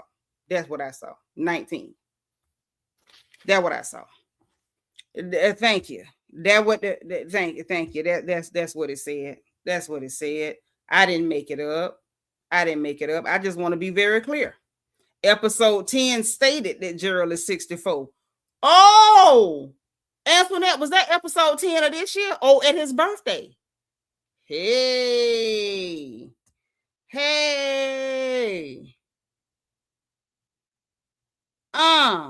See, you right. Stuff be coming up. I don't know if she got no side dude. Y'all be asking me how old I think an imaginary man is. I don't know if that girl cheating on her husband. I hope she not. It was said on the party episode. Don't y'all make me pull it up, because you know I will. I just want to be clear that I ain't lied on nobody. I don't care what you believe. Whether you believe what Shamea said, the man said, Google said, the man in the mirror, the man from La Mancha.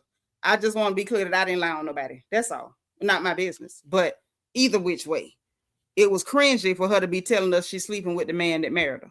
That's all I'm getting at. And that man too old for you to be saying all that stuff. Okay? I know he too old for that. August with the shade, Shamea just be working my nerves, and mine too. So anyway, back to what's going on at this party. So then she apologized to the girls again. And I'm like, why are we doing all this apologizing? Is it apologizing or apologizing? What are we doing? I'm going to pull up episode 10. I promise y'all. She's saying give it up because we can't prove nothing either way, Tia.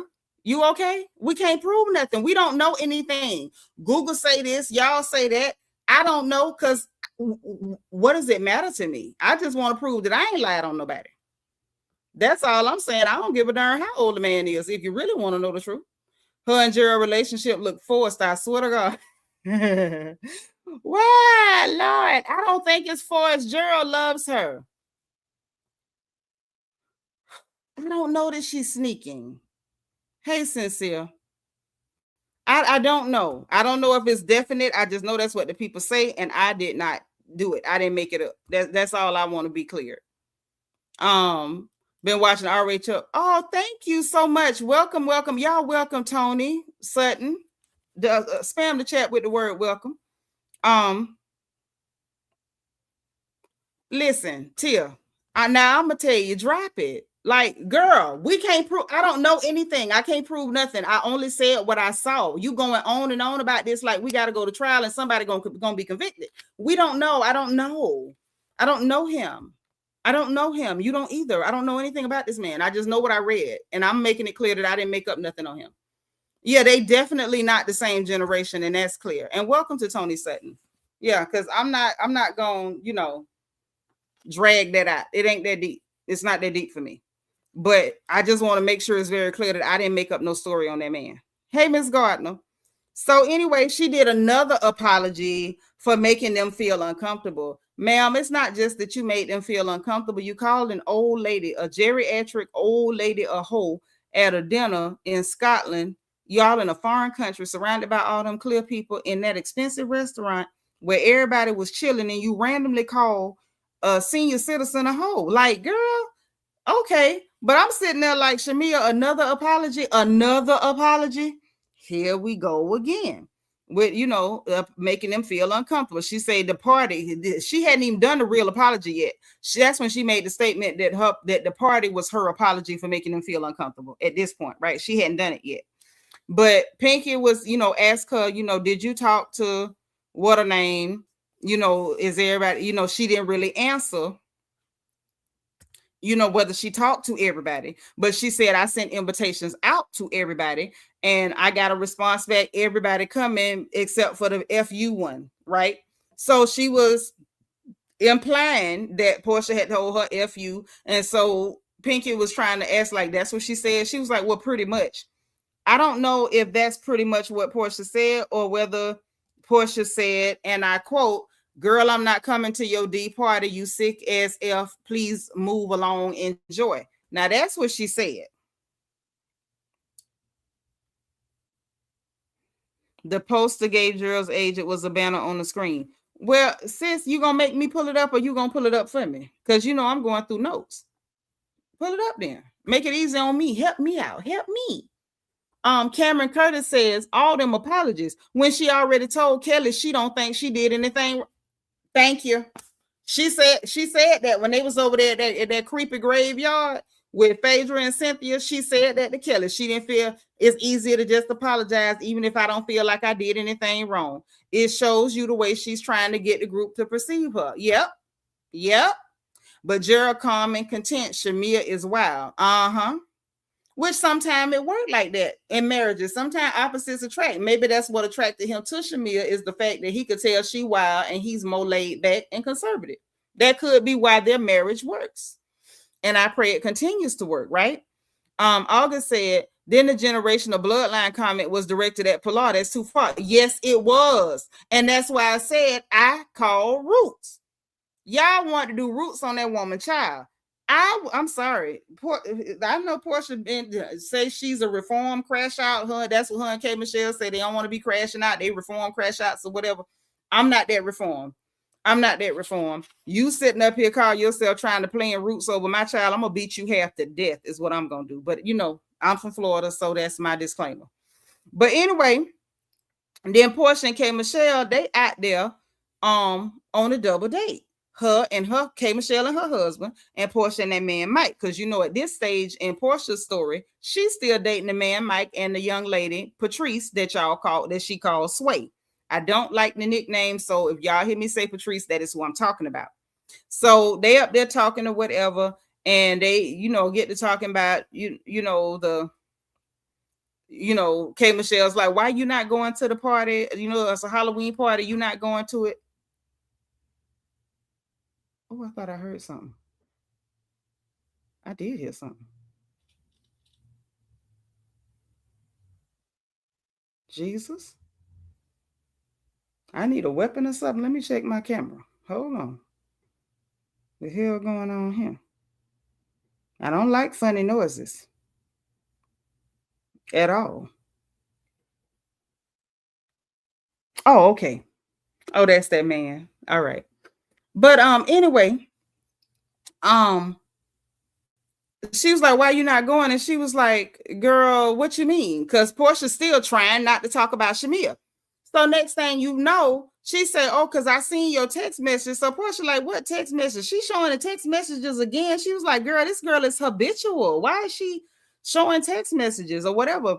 And so Porsha basically said, girl, she done went after Diane, Pilar, the baby daddy, and my ex-husband. Hell no, I'm not going nowhere around her.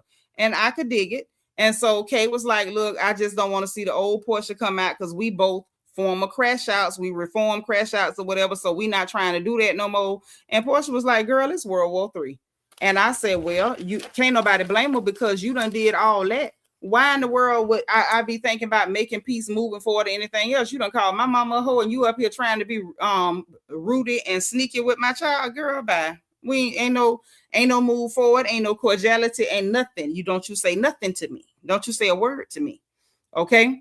So then when the men get over there, they sitting up with the men and K. Michelle talking about new love between Porsha and this man. And so Porsha was like, new love, is it love? And so he was like, yeah, I'm in love. And so Porsha looking crazy because I can't believe you talking about you in love or whatever. And Caston was sitting there like, yeah, his name on the bowling screen, you know how you have to put your name in to keep your score on bowling. He put his name up there was her soulmate.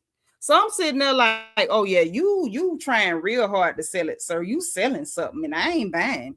M. McKinney, thank you so much for the super chat. She say 94 people need to hit the like button. Don't y'all treat me like that.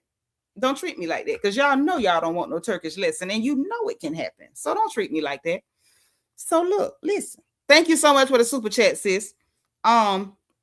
So when Caston said that, Porsha was really looking uncomfortable. Thank you so much, Nashina. Thank you. So then after that, hey Bap, thank you for being 253. So then after that, here he come trying to put Porsha on the spot like he was gonna force her to pick him right there in the moment with K. Michelle and her husband. Like, well, where do you think we are and where do you think this is heading and whatever. So Porsha was like, we can talk about, the overall of everything, later.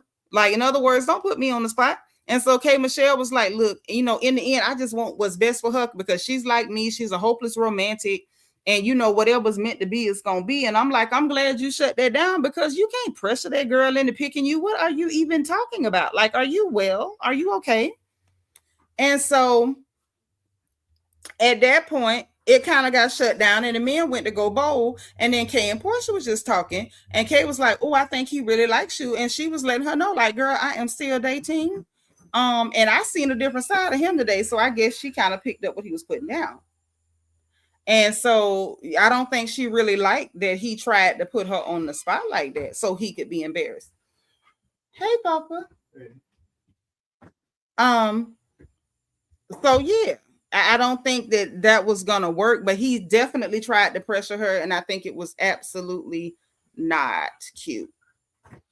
Not cute at all. Said he thought he was gonna make her open her floodgates and start saying the L word is for his own ego. Absolutely. Because I guess he feel like he's competing with a woman, and I'm thinking his ego don't like the fact that he can't easily, beat out a woman for this lady's affection. I feel like if you can't handle what she putting out and she being open and honest, sir, just quit dating her. It's really that simple. So then back to Shamea's strange party, child. This thing starts to get interesting. So they tasting the flavored rum, and I'm like, how y'all tasting flavored rum that ain't been made yet? Did they make like a sample, or they made like a tasting version of it? I was really unclear, because y'all ain't really solidified nothing. Contracts ain't there, ain't no deal in place, but you got a launch party for a rum that ain't no deal on. Yep, at least I totally agree. You okay, Papa?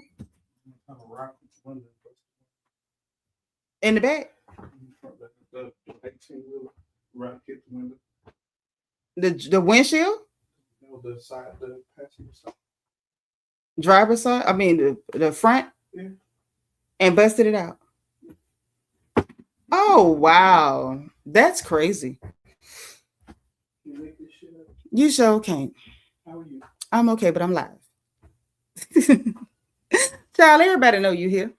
Yeah, he's definitely trying to secure another season. Absolutely. And I agree. Definitely love bombing. Big time. So they up there tasting this rum. Cynthia tried to taste the rum and started looking real crazy in the face, like it was just so bitter. I'm like, gee, Willikers, what the hell do that taste like? And then Pinky's like, I never tasted flavored rum before. And I'm like, hey, where have you been, under a rock? Because I used to love Bacardi Peach Red. That was my favorite Bacardi. And I'm not even much of a rum drinker, but like if I was gonna drink rum, it was gonna be Bacardi Peach Red. Like that was my favorite for a hot minute. I mean a very hot minute. Oh yeah, always, Damaris, always that, honey. So then we get Phaedra showing up as the Godfather, which I thought was funny. We got the joke about her looking like the Godfather with a dash of James Brown, which was not even funny. That was hilarious, because it absolutely was given Godfather with a dash of James Brown, or James Brown as the Godfather. I don't know what it was, but it was funny. Okay. Then Kelli shows up as Wonder Woman with this man. Yep, the Cruising Vanilla Rum. My mama used to like that one. I used to buy that one and have it for mama. The vanilla rum, and there was one called Cake Batter. I don't know if y'all remember the Cake Batter rum, but that one, I promise you, it tasted like you had like when your mama used to bake a cake and they would let you lick the dish afterwards. That's what that one tastes like. And I really did like that one. The birthday cake and the vanilla, both of them had that cake taste. But yeah, Kelli showed up with a man with a mask on. We found out from Phaedra that she saw him off camera. She was just like, I'm just glad to know he's an actual person. But she don't know if he hadn't from creditors or Kelli ex-husband, but he hadn't. Kelli say that he not hiding his face. She the one hiding his face. Peanut said that now she sound like Drake when he was hiding that baby from everybody, talking about he wasn't hiding his child, hiding his child from the world. He was hiding the world from his child. All that mess. So she did kind of give a little Drake vibe. She did. Hey, when in Rome. Thank you for hitting the like button, baby. I'm so glad you're here. And so anyway, then the women went, they all over there, and we find out that Ashley there. George from, the Shamea and Angela saga, his wife was there, right? Okay, I love pineapple. I love the pineapple too. I do like the pineapple. Yeah, Kelli was supposed to be Wonder Woman. You couldn't tell who she was with that short stomach. Yeah, it was supposed to be Wonder Woman. Yeah. It was bad if Scent ain't like it, because Scent do like a good drink. She does. But listen, so they introduced Ashley, and I said then, okay, Shamea over here trying to be a stunt queen. I see where you going with this. So she had Ashley there. I guess that was supposed to be the gag Angela. Baby, this backfired so bad for those of y'all who didn't watch. Baby, that thing did not go the way Shamea was hoping. So the Ashley girl sitting up there so happy to be on camera, and y'all could tell she was mic'd up. She was mic'd up because she didn't have to lean into nobody or nothing. She had an actual a mic on so she could talk in scene. She was so happy to be on that show. Baby, it was all over her face.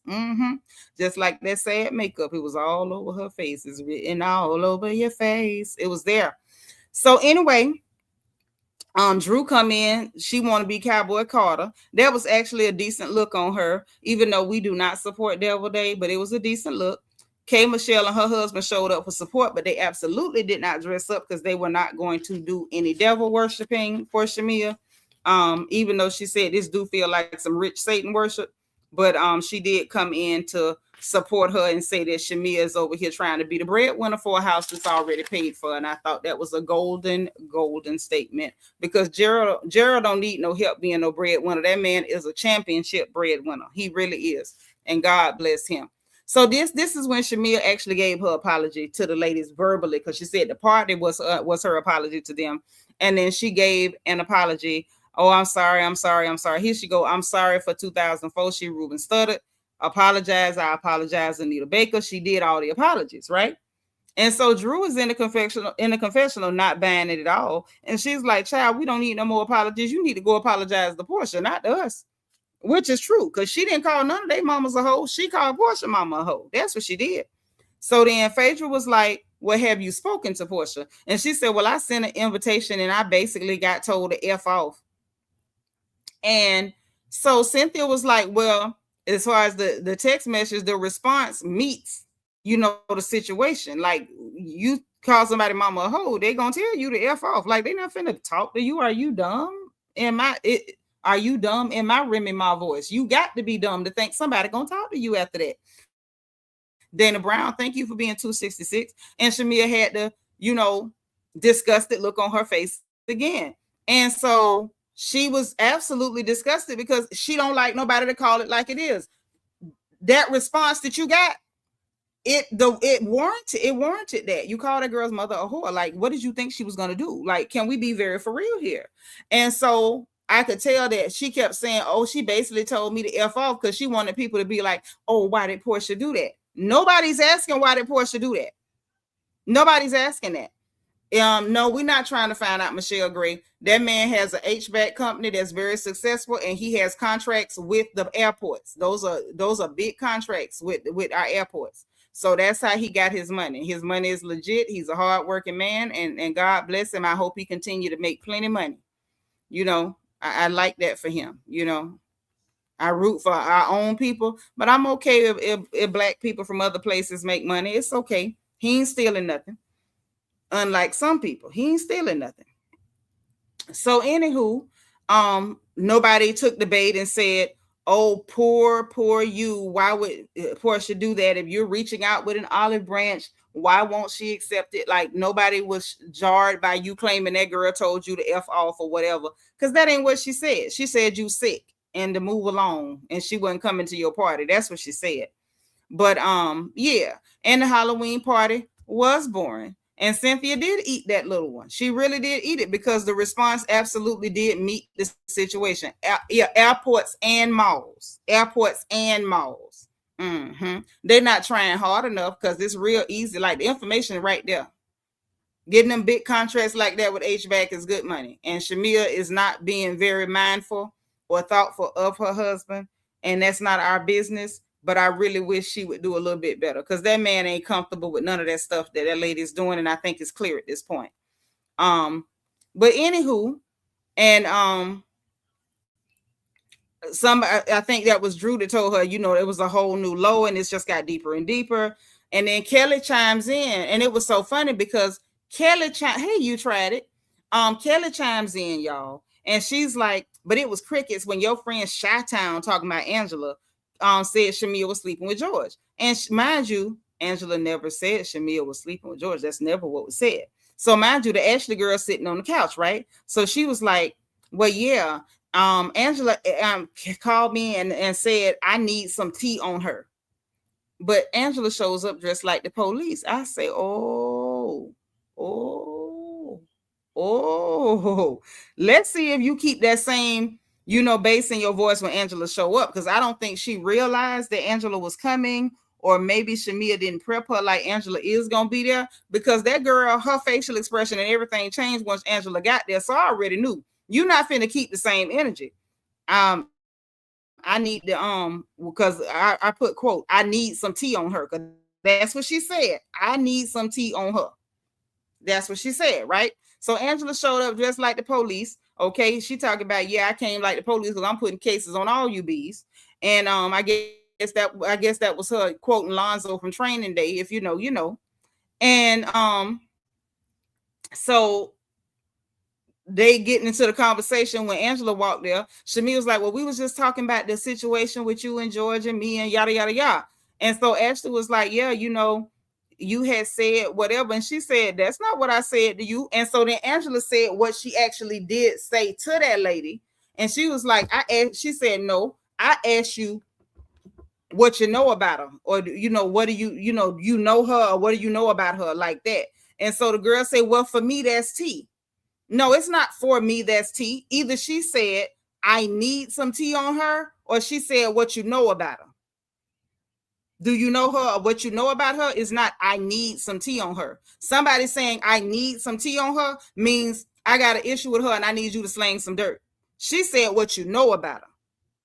Do you know her, or what you know about her? That's not the same thing. So for the girl say, well, for me, that's tea. Ain't no for me, that's tea. Say what the lady said. Don't be trying to twist it and turn it. Don't get it tangled and twisted. Tell it like it was, right?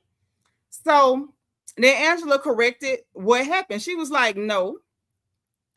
You said, yeah, that's right. She said, do you know her? Right. And Angela clocked it and was like, nah, that ain't what I said. Well, for me, that's tea. That ain't for you, that's tea. She either said, I need some tea, or she didn't. Now, we caught Angela with the mess last season with Phaedra with Junebug. So we know she got the propensity to not keep it real. But if she didn't lie this time, why are you lying on her? And McKinney said, Shamea said how he got his money during his first episode as a housewife. Nitra just stated it accurately also. Facts. Because, on this channel, we keep it factual. Whether we like the people or not, we got to keep it straight. Okay? So she was like, no. I asked, did she? And then Shamea went and told you that I said that you told me that you thought they was, that they was. And I told you I never said that. So Angela corrected. She was like, so Shamea lied to you. I did not lie to you. Shamea lied to you. And so then Kelli said, Kelli jumped in it because she couldn't, just keep her mouth shut. Let Shamea fight her own battles, which is why now she acted like, oh, K. Michelle jumped ship, because you wanted K. Michelle to be jumping in there fighting and swinging for you. You're dumb. That girl grown. She ain't finna be acting like no lap dog. She not hungry. I hate that term, lap dog, but she not finna be acting like no do girl. She's not hungry and desperate and needing free rent. Like, she not doing it. So if that, at that point, they going back and forth. She talking about your heels short. And Angela say, as short as the lease on the house she was in. I say, oh, Lord, Angela finna get her. So after she said that, and she's like, and your husband don't even want to come home to you. And she say, girl, he's outside. He's here. He's outside. And she said, and you don't have, she said, you don't have a lease, or you don't have a house or a husband. I say, oh, my. Ooh. It's getting hot in here. You don't have a house or a husband. Why you worrying about the height of the heels on her boots? Madam, the height of the heels on her boots when you all are 2'3". You need to wear a pair of stilts. She don't. That lady got height. You owe somebody about 3 or 4 inches every day of your life. And then you had the nerve to bring up her husband. Then when somebody go to dragging you, you a victim. You can't believe they said it. You and Shamea, y'all trifling as hell. Why y'all bringing up that woman husband? And she gonna go straight for the jugular every time y'all mention Charles. Y'all know Angela is a psycho about Charles. What you mentioning Charles for? That's what got Shamea called a hoe. That's exactly how Shamea got called a hoe. Because she mentioned Charles. Now you talking about she came for my marriage. You should have left Charles out your mouth. Now, apparently, you can talk about a lot of stuff, but don't put your mouth on Charles. That ain't where you go. Hyper say, yep. Then she tried to laugh it off with a fake joke later. Yeah, ain't no fake joke. That lady say you ain't got a house or a husband. And you worrying about the height of her shoe. You worrying about the wrong thing. Okay? Simple and plain. I don't understand why you tried that. You know that lady don't play about Charles. Charles. I wouldn't say nothing about Charles to her unless I felt like fighting, because you know she coming. So anyway, and so Ashley was like, well, not Ashley. At this point, so Cynthia was like, so Angela didn't lie. If that's whatever like that. No, we ain't even get that far yet. So they were still going back and forth. And so Ashley was like, well, he never slept with her. And I forgot who asked, but they was like, now or in the past or whatever. Oh no, he never slept with her. That never happened. And so Angela was like, girl, his name precedes you. His past precedes you. And his reputation precedes you. And so then George walks in. I said, oh, the man of the hour. Mr. Greenbeard himself, Lucky Charms, come rolling up in there. Absolutely did not look magically delicious. He looked magically disgusting. But he come, rolling up in there with a green beard. So Angela was like, you said, no niceties, no nothing, baby. She ain't spare that Negro at all. She went straight for it. She said, you said, when you met her, you had to pay her. Now, that's what you said. And he was like, no, see, she said, at your event, it was at your, she had to remind him where he was. It was at your event. You said, when you met her, she looked so good you had to pay her. Now, that's what you said. And he was like, no, see, he went to stuttering. Then the Ashley girl, the wife, gonna jump in, talking about, well, even if he said that he didn't mean it like that, what the hell you mean, even if he said it? Because that's the bone of contention, Tinkerbell. The bone of contention was, did he did or did he did not? And by did or did not, I mean, did he say it or did he did not?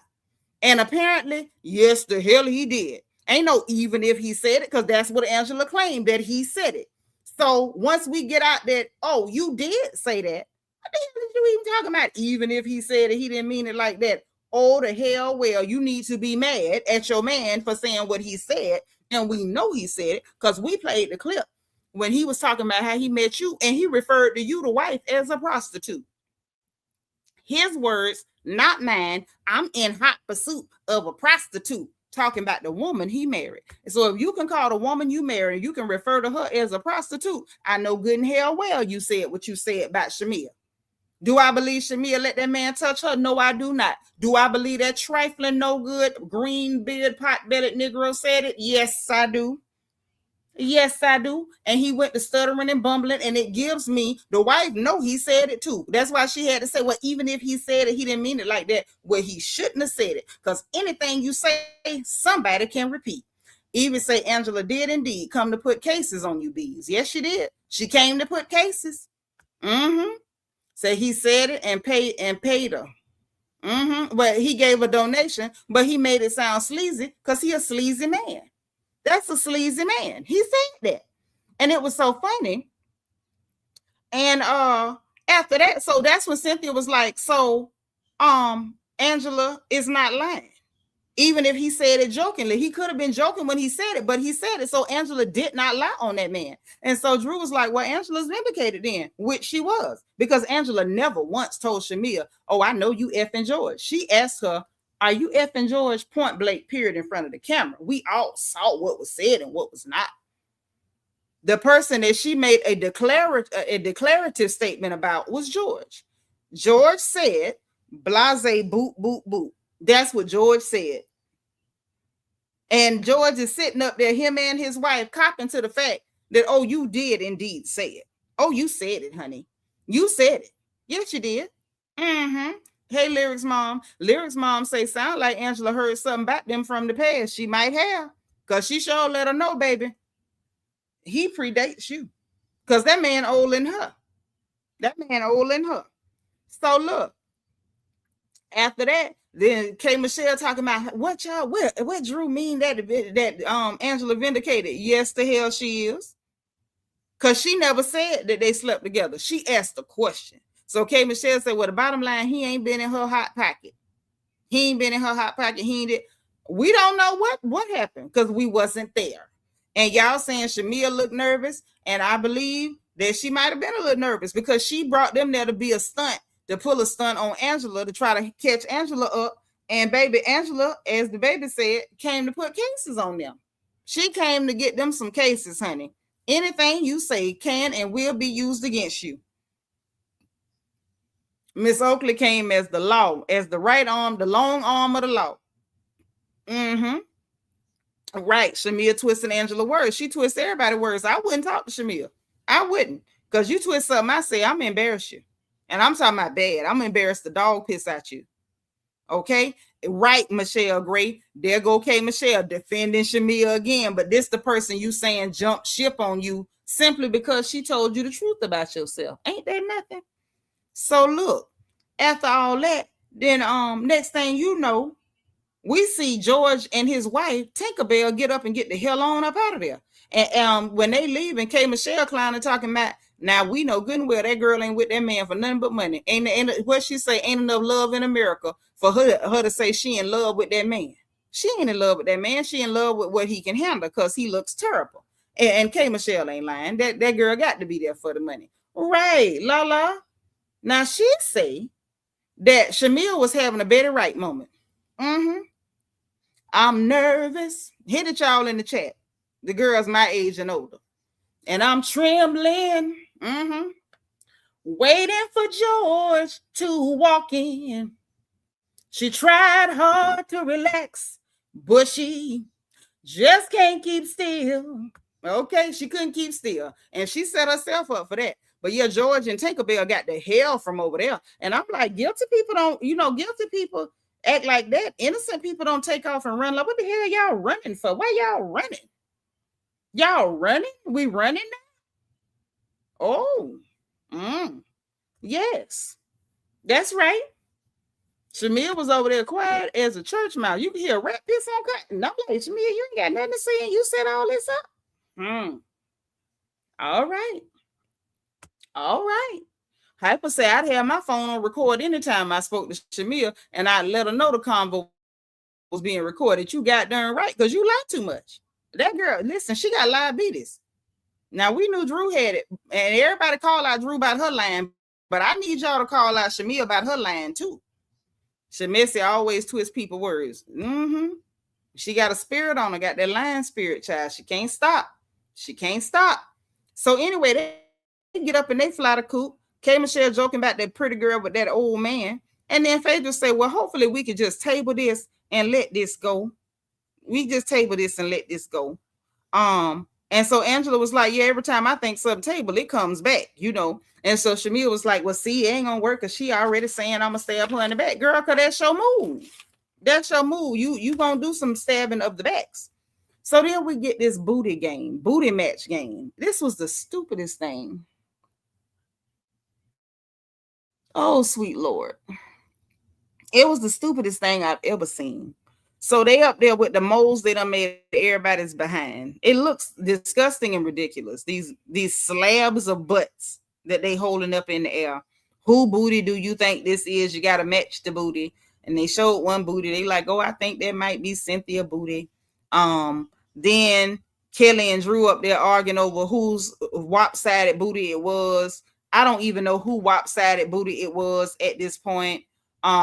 But it was just weird and off-putting. I don't know why anybody would want to do that. It was a lot. It was really a lot. And then the guy that was dating Nene that time, that took a picture of Nene, the one that kind of looked like a ma'am sir, but it wasn't no ma'am sir, that Terry dude, ma'am, whatever the hell it was. Remember, he showed up to the skating party. Remember, they had the skating party. Pinky threw the skating party, and he showed up there.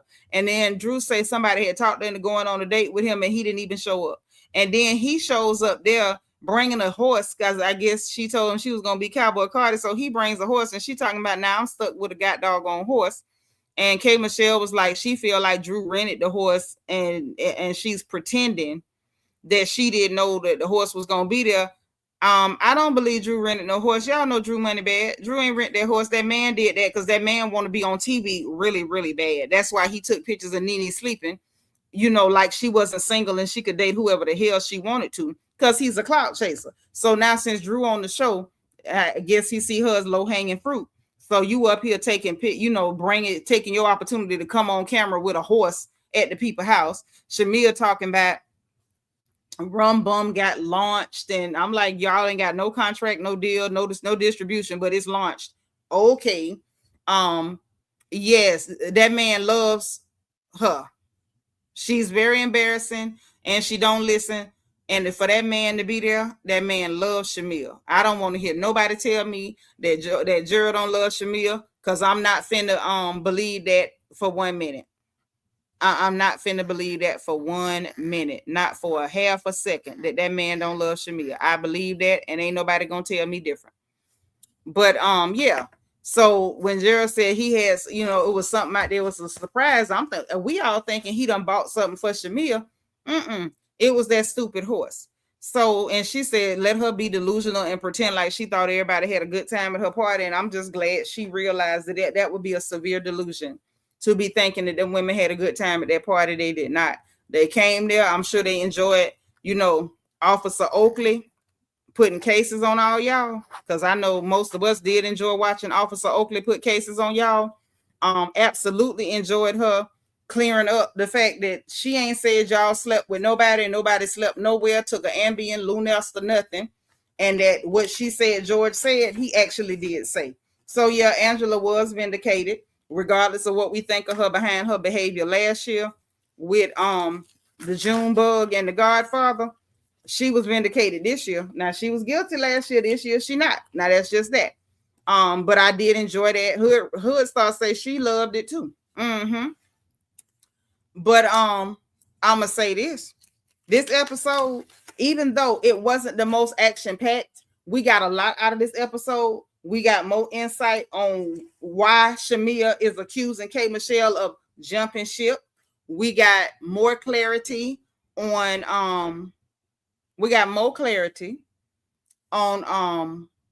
the George of it all, and the fact that George got caught up and got the stuttering. We did get to see Officer Oakley put cases on all them bees. Shamea showing text messages again, let us see that Porsha's not playing two sides with her. She not giving her mixed energy. She giving it to her straight and told her, you sick in the head. So she don't believe nothing you're saying. She believes you're a sick person who made up a very sick story about her elderly mother.